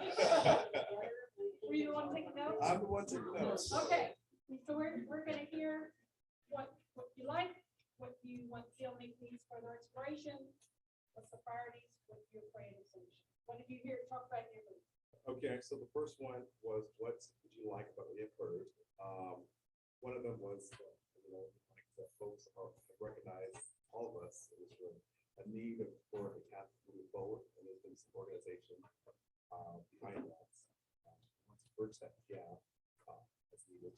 Of course, making sure that no rights have been taken away or omitted from residents, that will always compromise, but not at the expense of the residents. Next question. What areas need further exploration? At this point, it's that we need to explore to be smart and creative with the state system that we're working under to not only compromise, but also make sure that the rights of the residents are taken away. And of course, developers' rights are taken away as well. And then next question, what needs to be prioritized? Is that communication, which then leads to solutions, strategy, and then cooperation.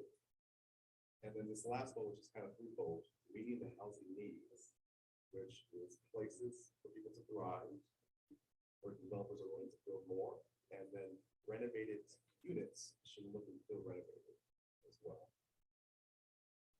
And then the last question, what are some creative solutions? One of them is engaging more or expanding more through a foundation or through resident services and resources for so they know their rights and they know contact and different avenues to support them in their living.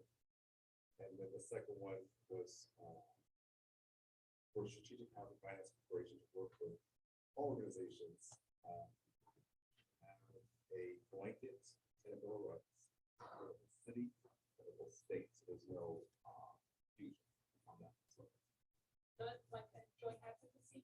like a joint advocacy or a, or else always at state level. So, of course, it's a long-term goal that is organized. Any questions for this group?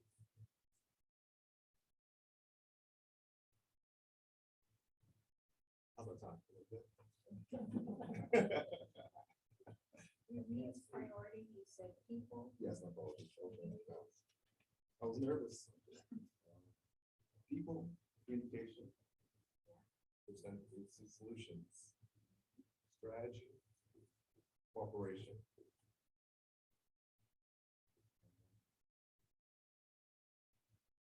Meeting the housing needs, which is threefold.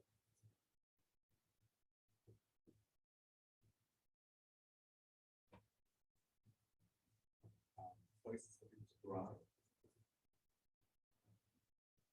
There's an atmosphere for developers wanting to build more. And then for renovated, or I guess also new units, to look and feel renovated. Thank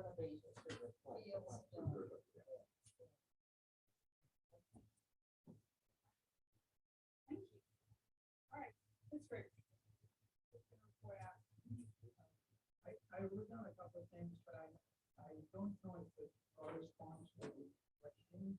Okay. So ours is mainly like a broad discussion. And our first item was define find properties or to find partners who are already using the RHDA, already achieved. So these are the comment was the city of Austin is already doing that. I guess the response was the city of Austin. Additional, so we to identify who exactly they are and what conditions we are.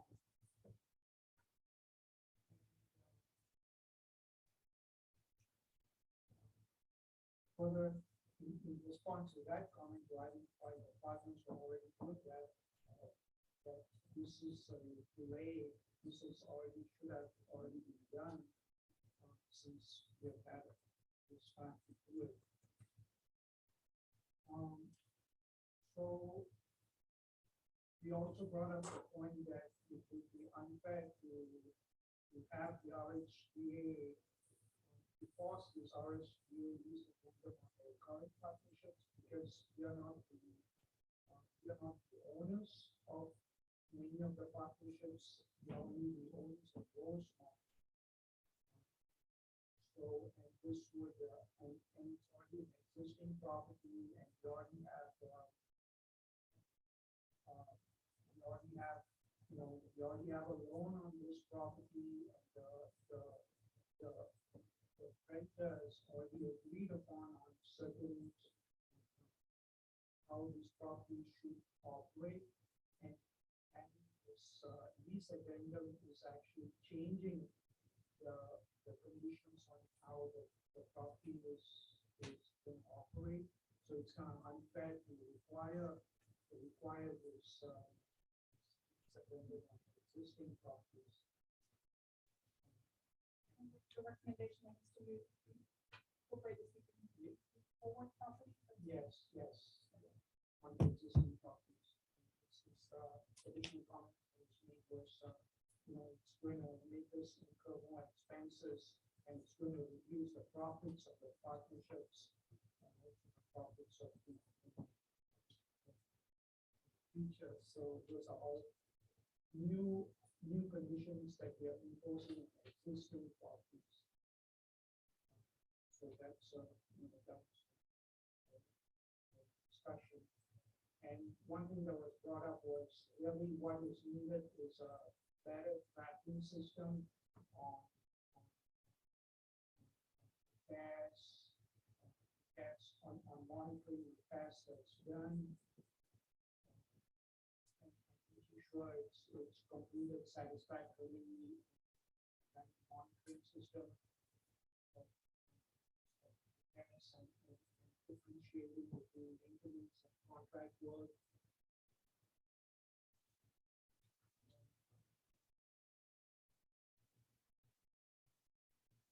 I mean, that's primarily it. We made the distinction between what are maintenance items and that which is covered under the contract itself. And if the contractor has done a certain type of work, and yet it indicates they painted a wall, and yet the paint was starting to peel, that should be under their warranty work, and they should go back and have the contractor fix that work, not maintenance do that. And then we're also talking about where the sewer line might have gotten backed up. And this is pretty common when you do construction, as far as things might get down the toilet that shouldn't. And if it starts to back up, that's a maintenance thing where they would go in and snake out the line. If that doesn't work, then you go to a plumber. But we need to be able to have a tracking system, and I know we do, but a better job of that it got reported and that it has been satisfactorily handled. And if not, then to monitor that, where if it needs to then go to maintenance to a third-party contractor for that. Well, just to clarify, like that was your rendition. Mine, I think what we did agree on is that whatever tracking system exists, it isn't working, and that's causing Rosemont to lose more money, and that's something that. But, yeah, just, I think what we agreed on is that really, like, the tracking system.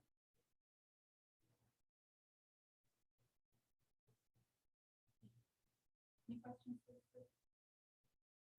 Or everybody's tired, and wants to get out of here, because it's been a long day. Okay, for this group. One of the first things that came up was that there's a feeling that there is a clear difference between a rights and a lease agreement. And a strong support for it, and it's bill of rights. I believe that an agreement with the tenants should absolutely know what their rights are as tenants and what they are entitled to expect from a property owner. And that they should be free to bring those issues to the attention of the management company sponsor. That gets escalated up.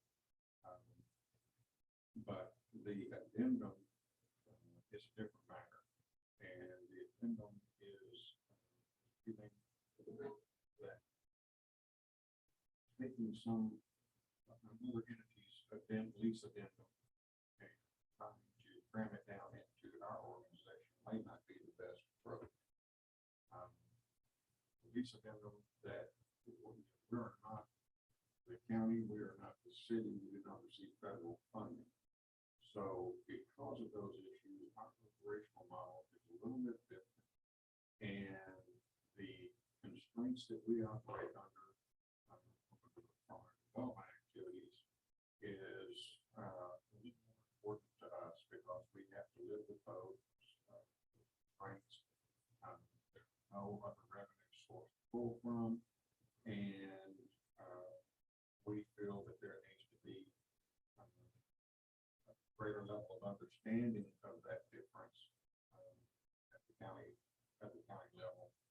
And I think that the other thing that the addendum does or may do is it may impose restrictions on us that, number one, make it difficult to get out and get new business. And that is detrimental to operations. And just to expand on that point. I have a little short time. Okay. What are some solutions that you all have? One of the things that we discussed was better communication between management company and staff. There was an issue that came up where it felt like the regional manager may not have been aware of some issues because it had not been communicated out to him that he could have stepped in and become involved on. One solution is that we take a very hard look at any lease addendum from the standpoint of how it affects our operations. We feel that there should be, we should consider having progress meetings with the residents so that they not only understand how the progress is being structured and not just having a feeling out there that somewhere out there on the property things are being improved, but to have more direct and specific communication with the residents. I guess a credibility issue. We're losing credibility when we cannot deliver on the promise. And that seems to be very, very important to our residents.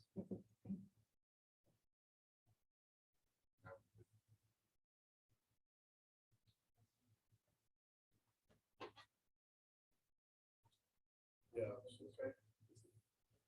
So I think one of the things that became apparent was, I think, while we're talking about a lease addendum and bill of rights, I think it seems like the conversation still resonated around like intensified property management, which is not necessarily the same as a Bill of Rights or a lease addendum. And I think it's obvious that that's what folks are really sort of centered around, like, hey, if property management was better, you know, responsiveness is better, that kind of thing, that it was, that things would be better overall. And then I think there was an issue of Rosemont centric versus a more global SHFC imposition of at least a Bill of Rights that may not necessarily have applicability other places, that may not have the same issues, because every conversation can kind of lend itself back to property management. But as far as the like goes, the idea that resident rights and protections are a priority for the organization, it's something that everyone felt like, yeah, this is good, that we're having these conversations, that we think it's important, that we want to do something about it, and whatever that looks like, it's something that we want to do. We're just not sure what that is. But I think the idea that it's a priority is something that we think is welcome, and it's a good conversation to have. I think as far as exploration goes, how do we enforce it? Like, who enforces it? Is it us, SHFC, enforcing the property management to follow whatever standards that we set out? Is it the county enforcing us, making sure that we do that, or we get rid of the board if that didn't happen, or how's that work? So in terms of who imposes this, in the city of Austin's case, the lease addendum, if you're not compliant, then your funding can get pulled back, right? In that case, and so there's a specific direct cause and effect of not complying with the lease addendum. And how is this case? So what do we do there? We can fire the property management, but we still are the ones owning the property in some sense. So what does that look like in terms of, you know, enforcement, accountability, and what is that? Is it a model? Is it a standard for, you know, what we want to see and do, and that sort of thing in terms of exploration? Priorities, again, it came back to maintenance request. It seems that was a priority.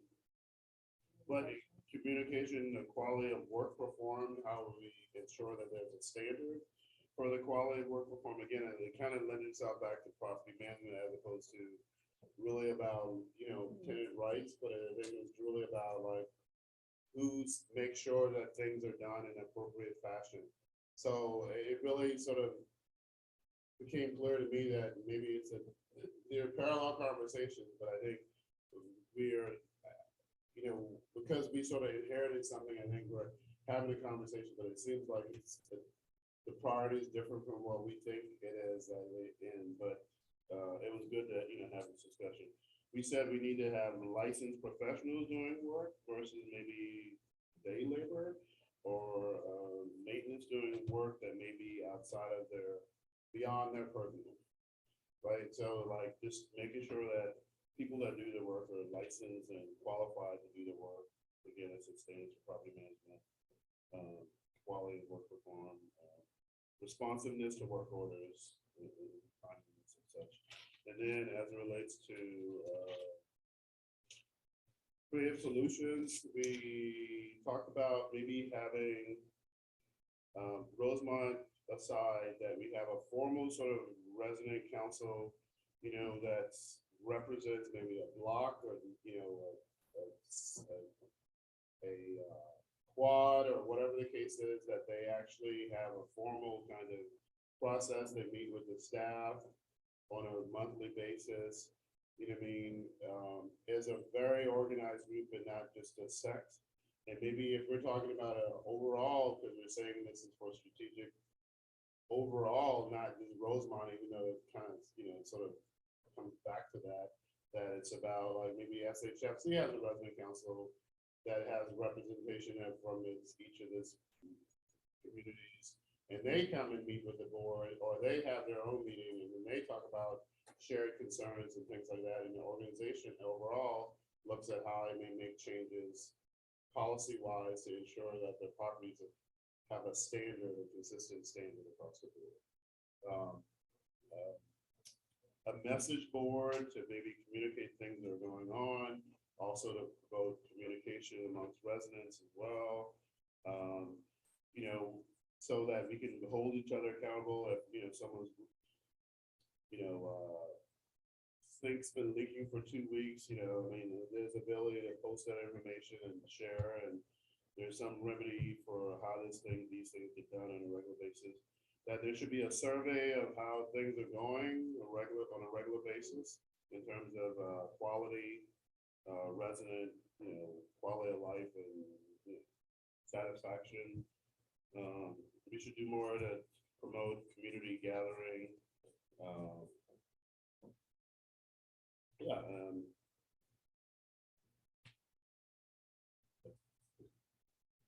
Lisa, is there anything that you all talked about?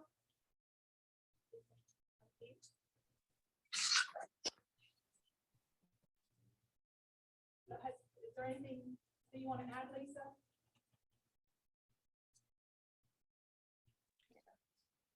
Hey, I was just asking and just wondering about the I'm sorry,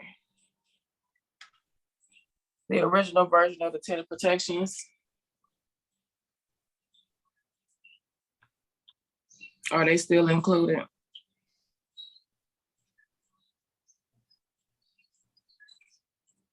Can you hear me? It sounds like there's still no clarity about what's included from the original version. Are they releases and what's not?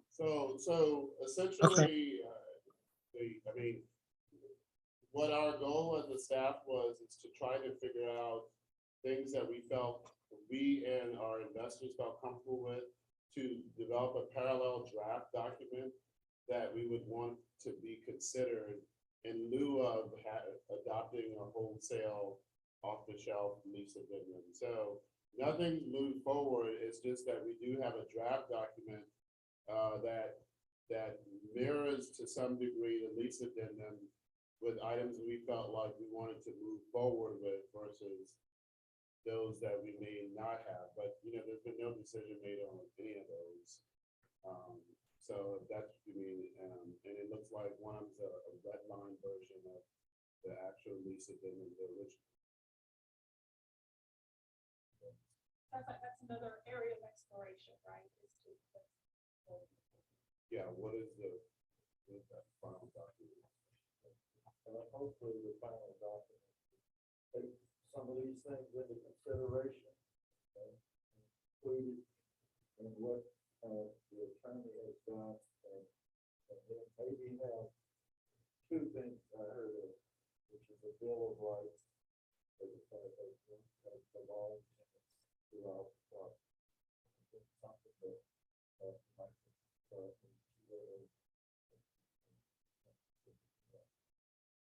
well, it really was, I mean, honestly, when we heard those standards of property management, it seemed like it was more of the issue. I mean, just from our where I was getting. Higher standards for property. It was, I mean, everything kept coming back to that. I mean, I don't know if it's because people aren't as familiar with the lease addendum, to be honest.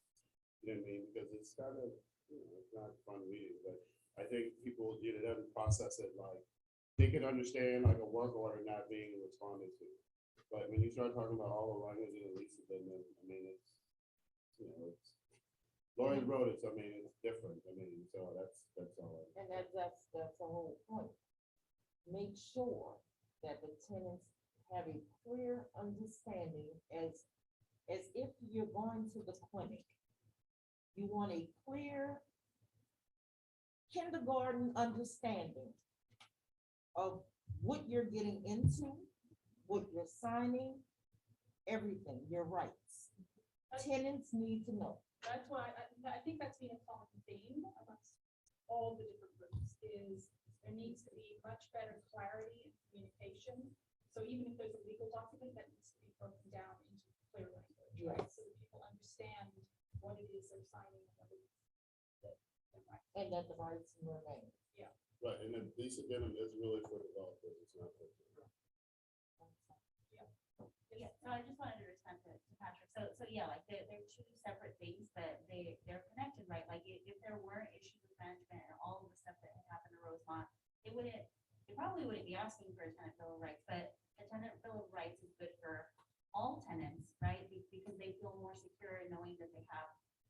so I just don't want the takeaway from this conversation to be like, oh, really what Rosemont needed was better property management, because they do, right? That's how this started. But also, like, what is wanted is protections to exist for all tenants, and they're not separate. No, that wasn't suggesting. All I was suggesting that the lease addendum doesn't lend itself to what we're talking about here. The lease addendum is for a developer thinking about getting money from the city of Austin. And this is what you're gonna have to comply with. You're gonna have to attach this addendum. So it's not as prescriptive as one might assume it would be to really get at some of what I think people still want. And so I think it's a hybrid of something, but it's not Well, the what are we document. developing for? That's Who are all. we developing for? We're developing for people. We're developing for people, so the lease is gonna, even if it's the developer, it still has to have some type of relationship with people. Correct, right, absolutely.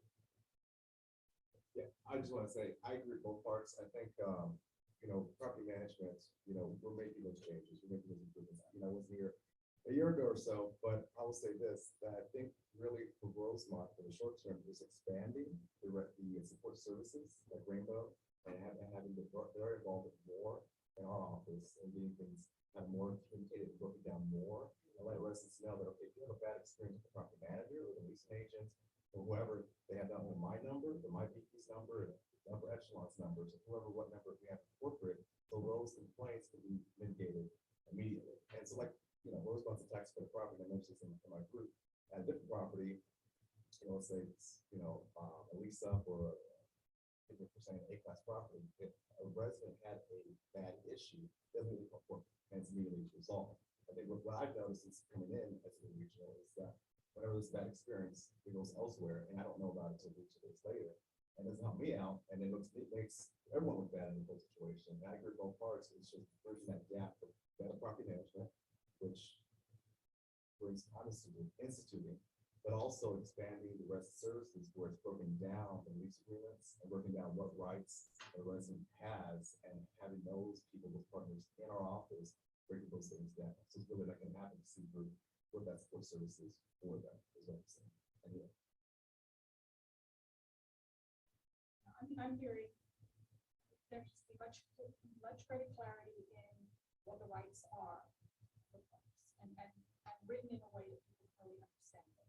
And that's where the support services come in, because as we staff up, we can have different roles for someone to only simply do that. But I think because the credibility has been shot, I would expect to say that has been shot, that if it comes from a third party, it's like Rainbow or other organizations, we have them there now, but they're limited capacity, they expand their capacity. And I think the residents will have more buy-in from them than from someone from Capstone.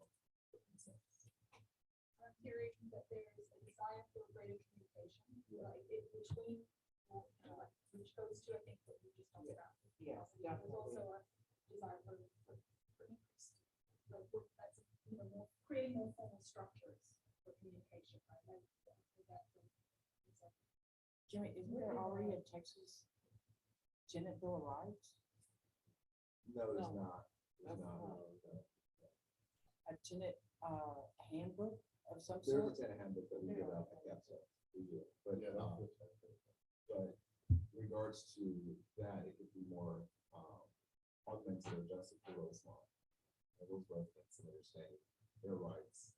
Yeah, the Capstone handbook and the lease is on 2 different pages. Correct, and that's what I'm saying, that can be adjusted. You can make one for Rosemont, is my solution to that, where it's more expanded, more It's not, resources. and it's not just about Rosemont, but strategic. Well, no, correct.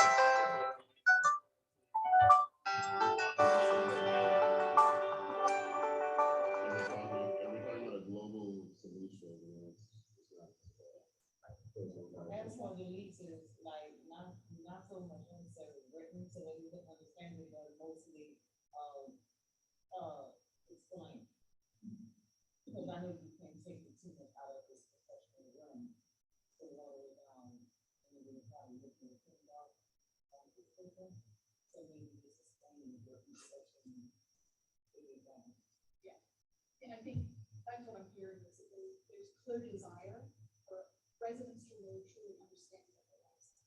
Right, and there hold in multiple ways. I'm, hearing that there is a desire for some sort of bill of rights and what that looks like. So just thinking about next steps. So for the board, based on what you have heard, do you have some thoughts about how the board starts to move some of this? Let's get your synopsis together, get it to Patrick, and let Patrick work with the staff and follow to the right committee and come up with a recommendation. Hopefully, what is that? Julio said, The anniversary was October 5th. well, before October. It's in my brain. Yeah, okay. So we want to get something done as expeditiously as possible. Okay. Let's pull all the information together. Let the board decide what we can live with, and what we can recommend. So the quality of life committee would be the committee that would be the one in charge. That's one of the, yes, one of the. Well, since I had some involvement, well, I mean, to expand on that, maybe it's a committee that's inclusive of stakeholders beyond the quality of life committee, actually, or they could actually enlist the help of, various folks, to help move something forward. Once we come up with some concrete. Quality of life committee could be the lead, but they could invite other stakeholders to participate in the conversation so that there are engagement, so that it's inclusive. Yes. We want to be, what I heard is communication.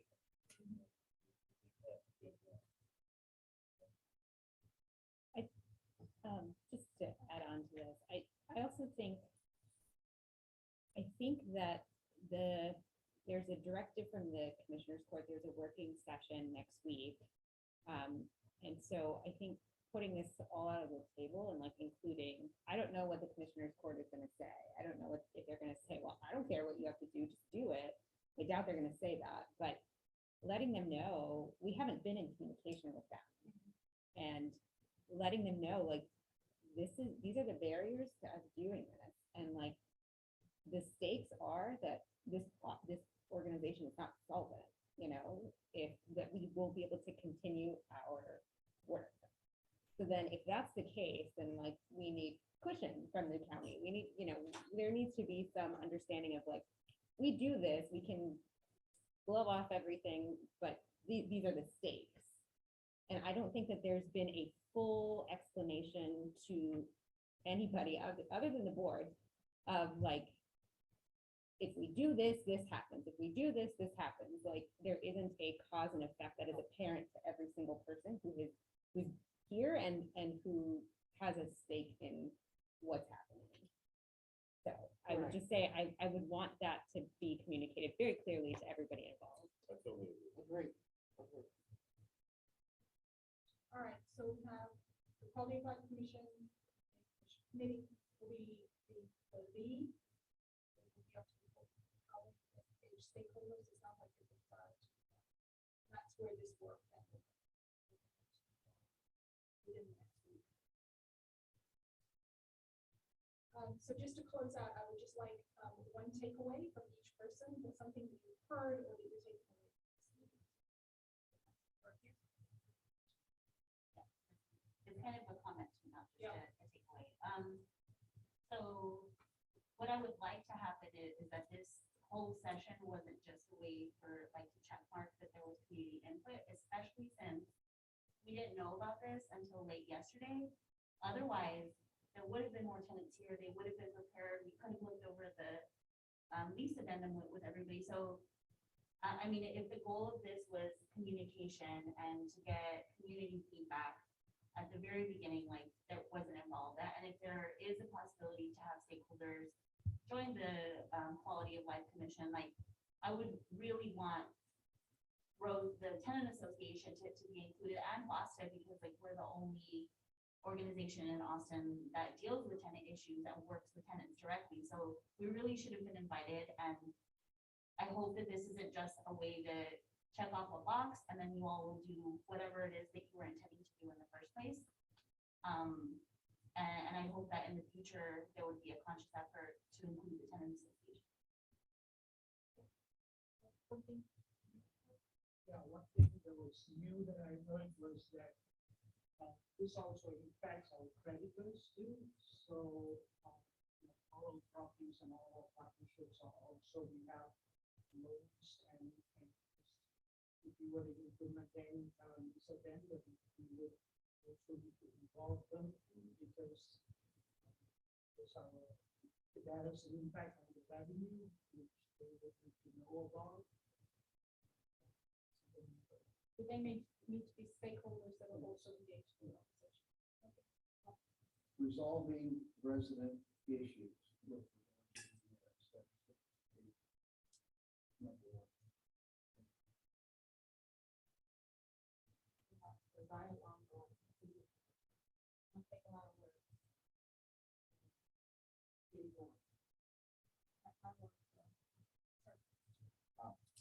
Making sure that improvements are made more with, complement staff on site and the procedures for, with, and services.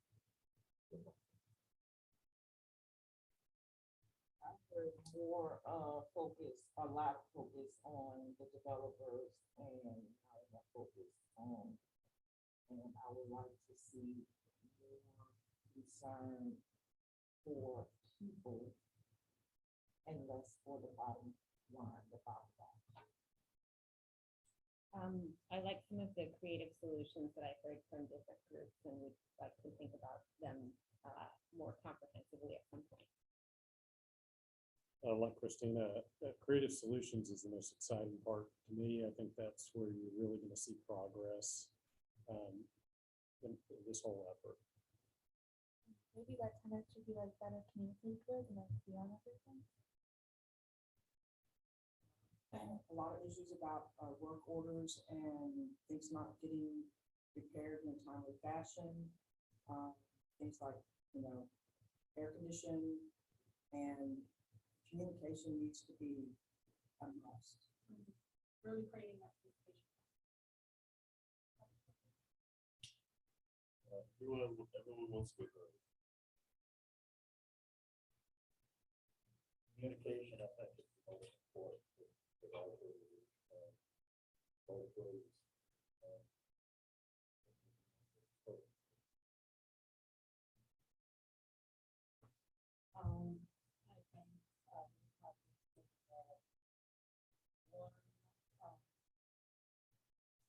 Probably either staff or people in the process,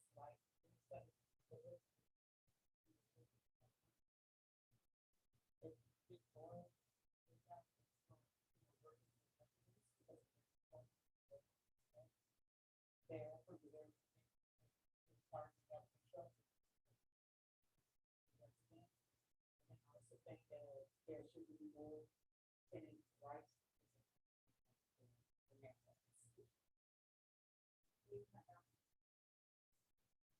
So I think, the words rights and protections are thrown around loosely, but I think, a clear understanding of what exactly those are and what that means. It's important to recognize the power of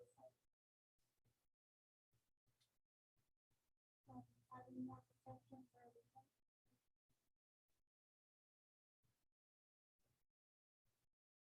We all agree on the need for better communication. I suggested we also make an effort to improve the communication by painting a picture, an accurate and picture to take to the county commissioners so that they truly see the scope of what the and how that affects us. So thank you all. Path forward, I think, is the advice committee. So we'll take all of this information. We will announce to you all. We'll take that forward with that advice committee. and it sounds like there's a next step in that.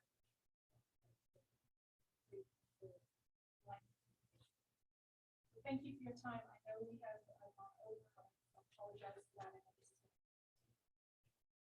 But all we just need to do is entertain a motion to adjourn, so the board. I move to adjourn. I move to adjourn.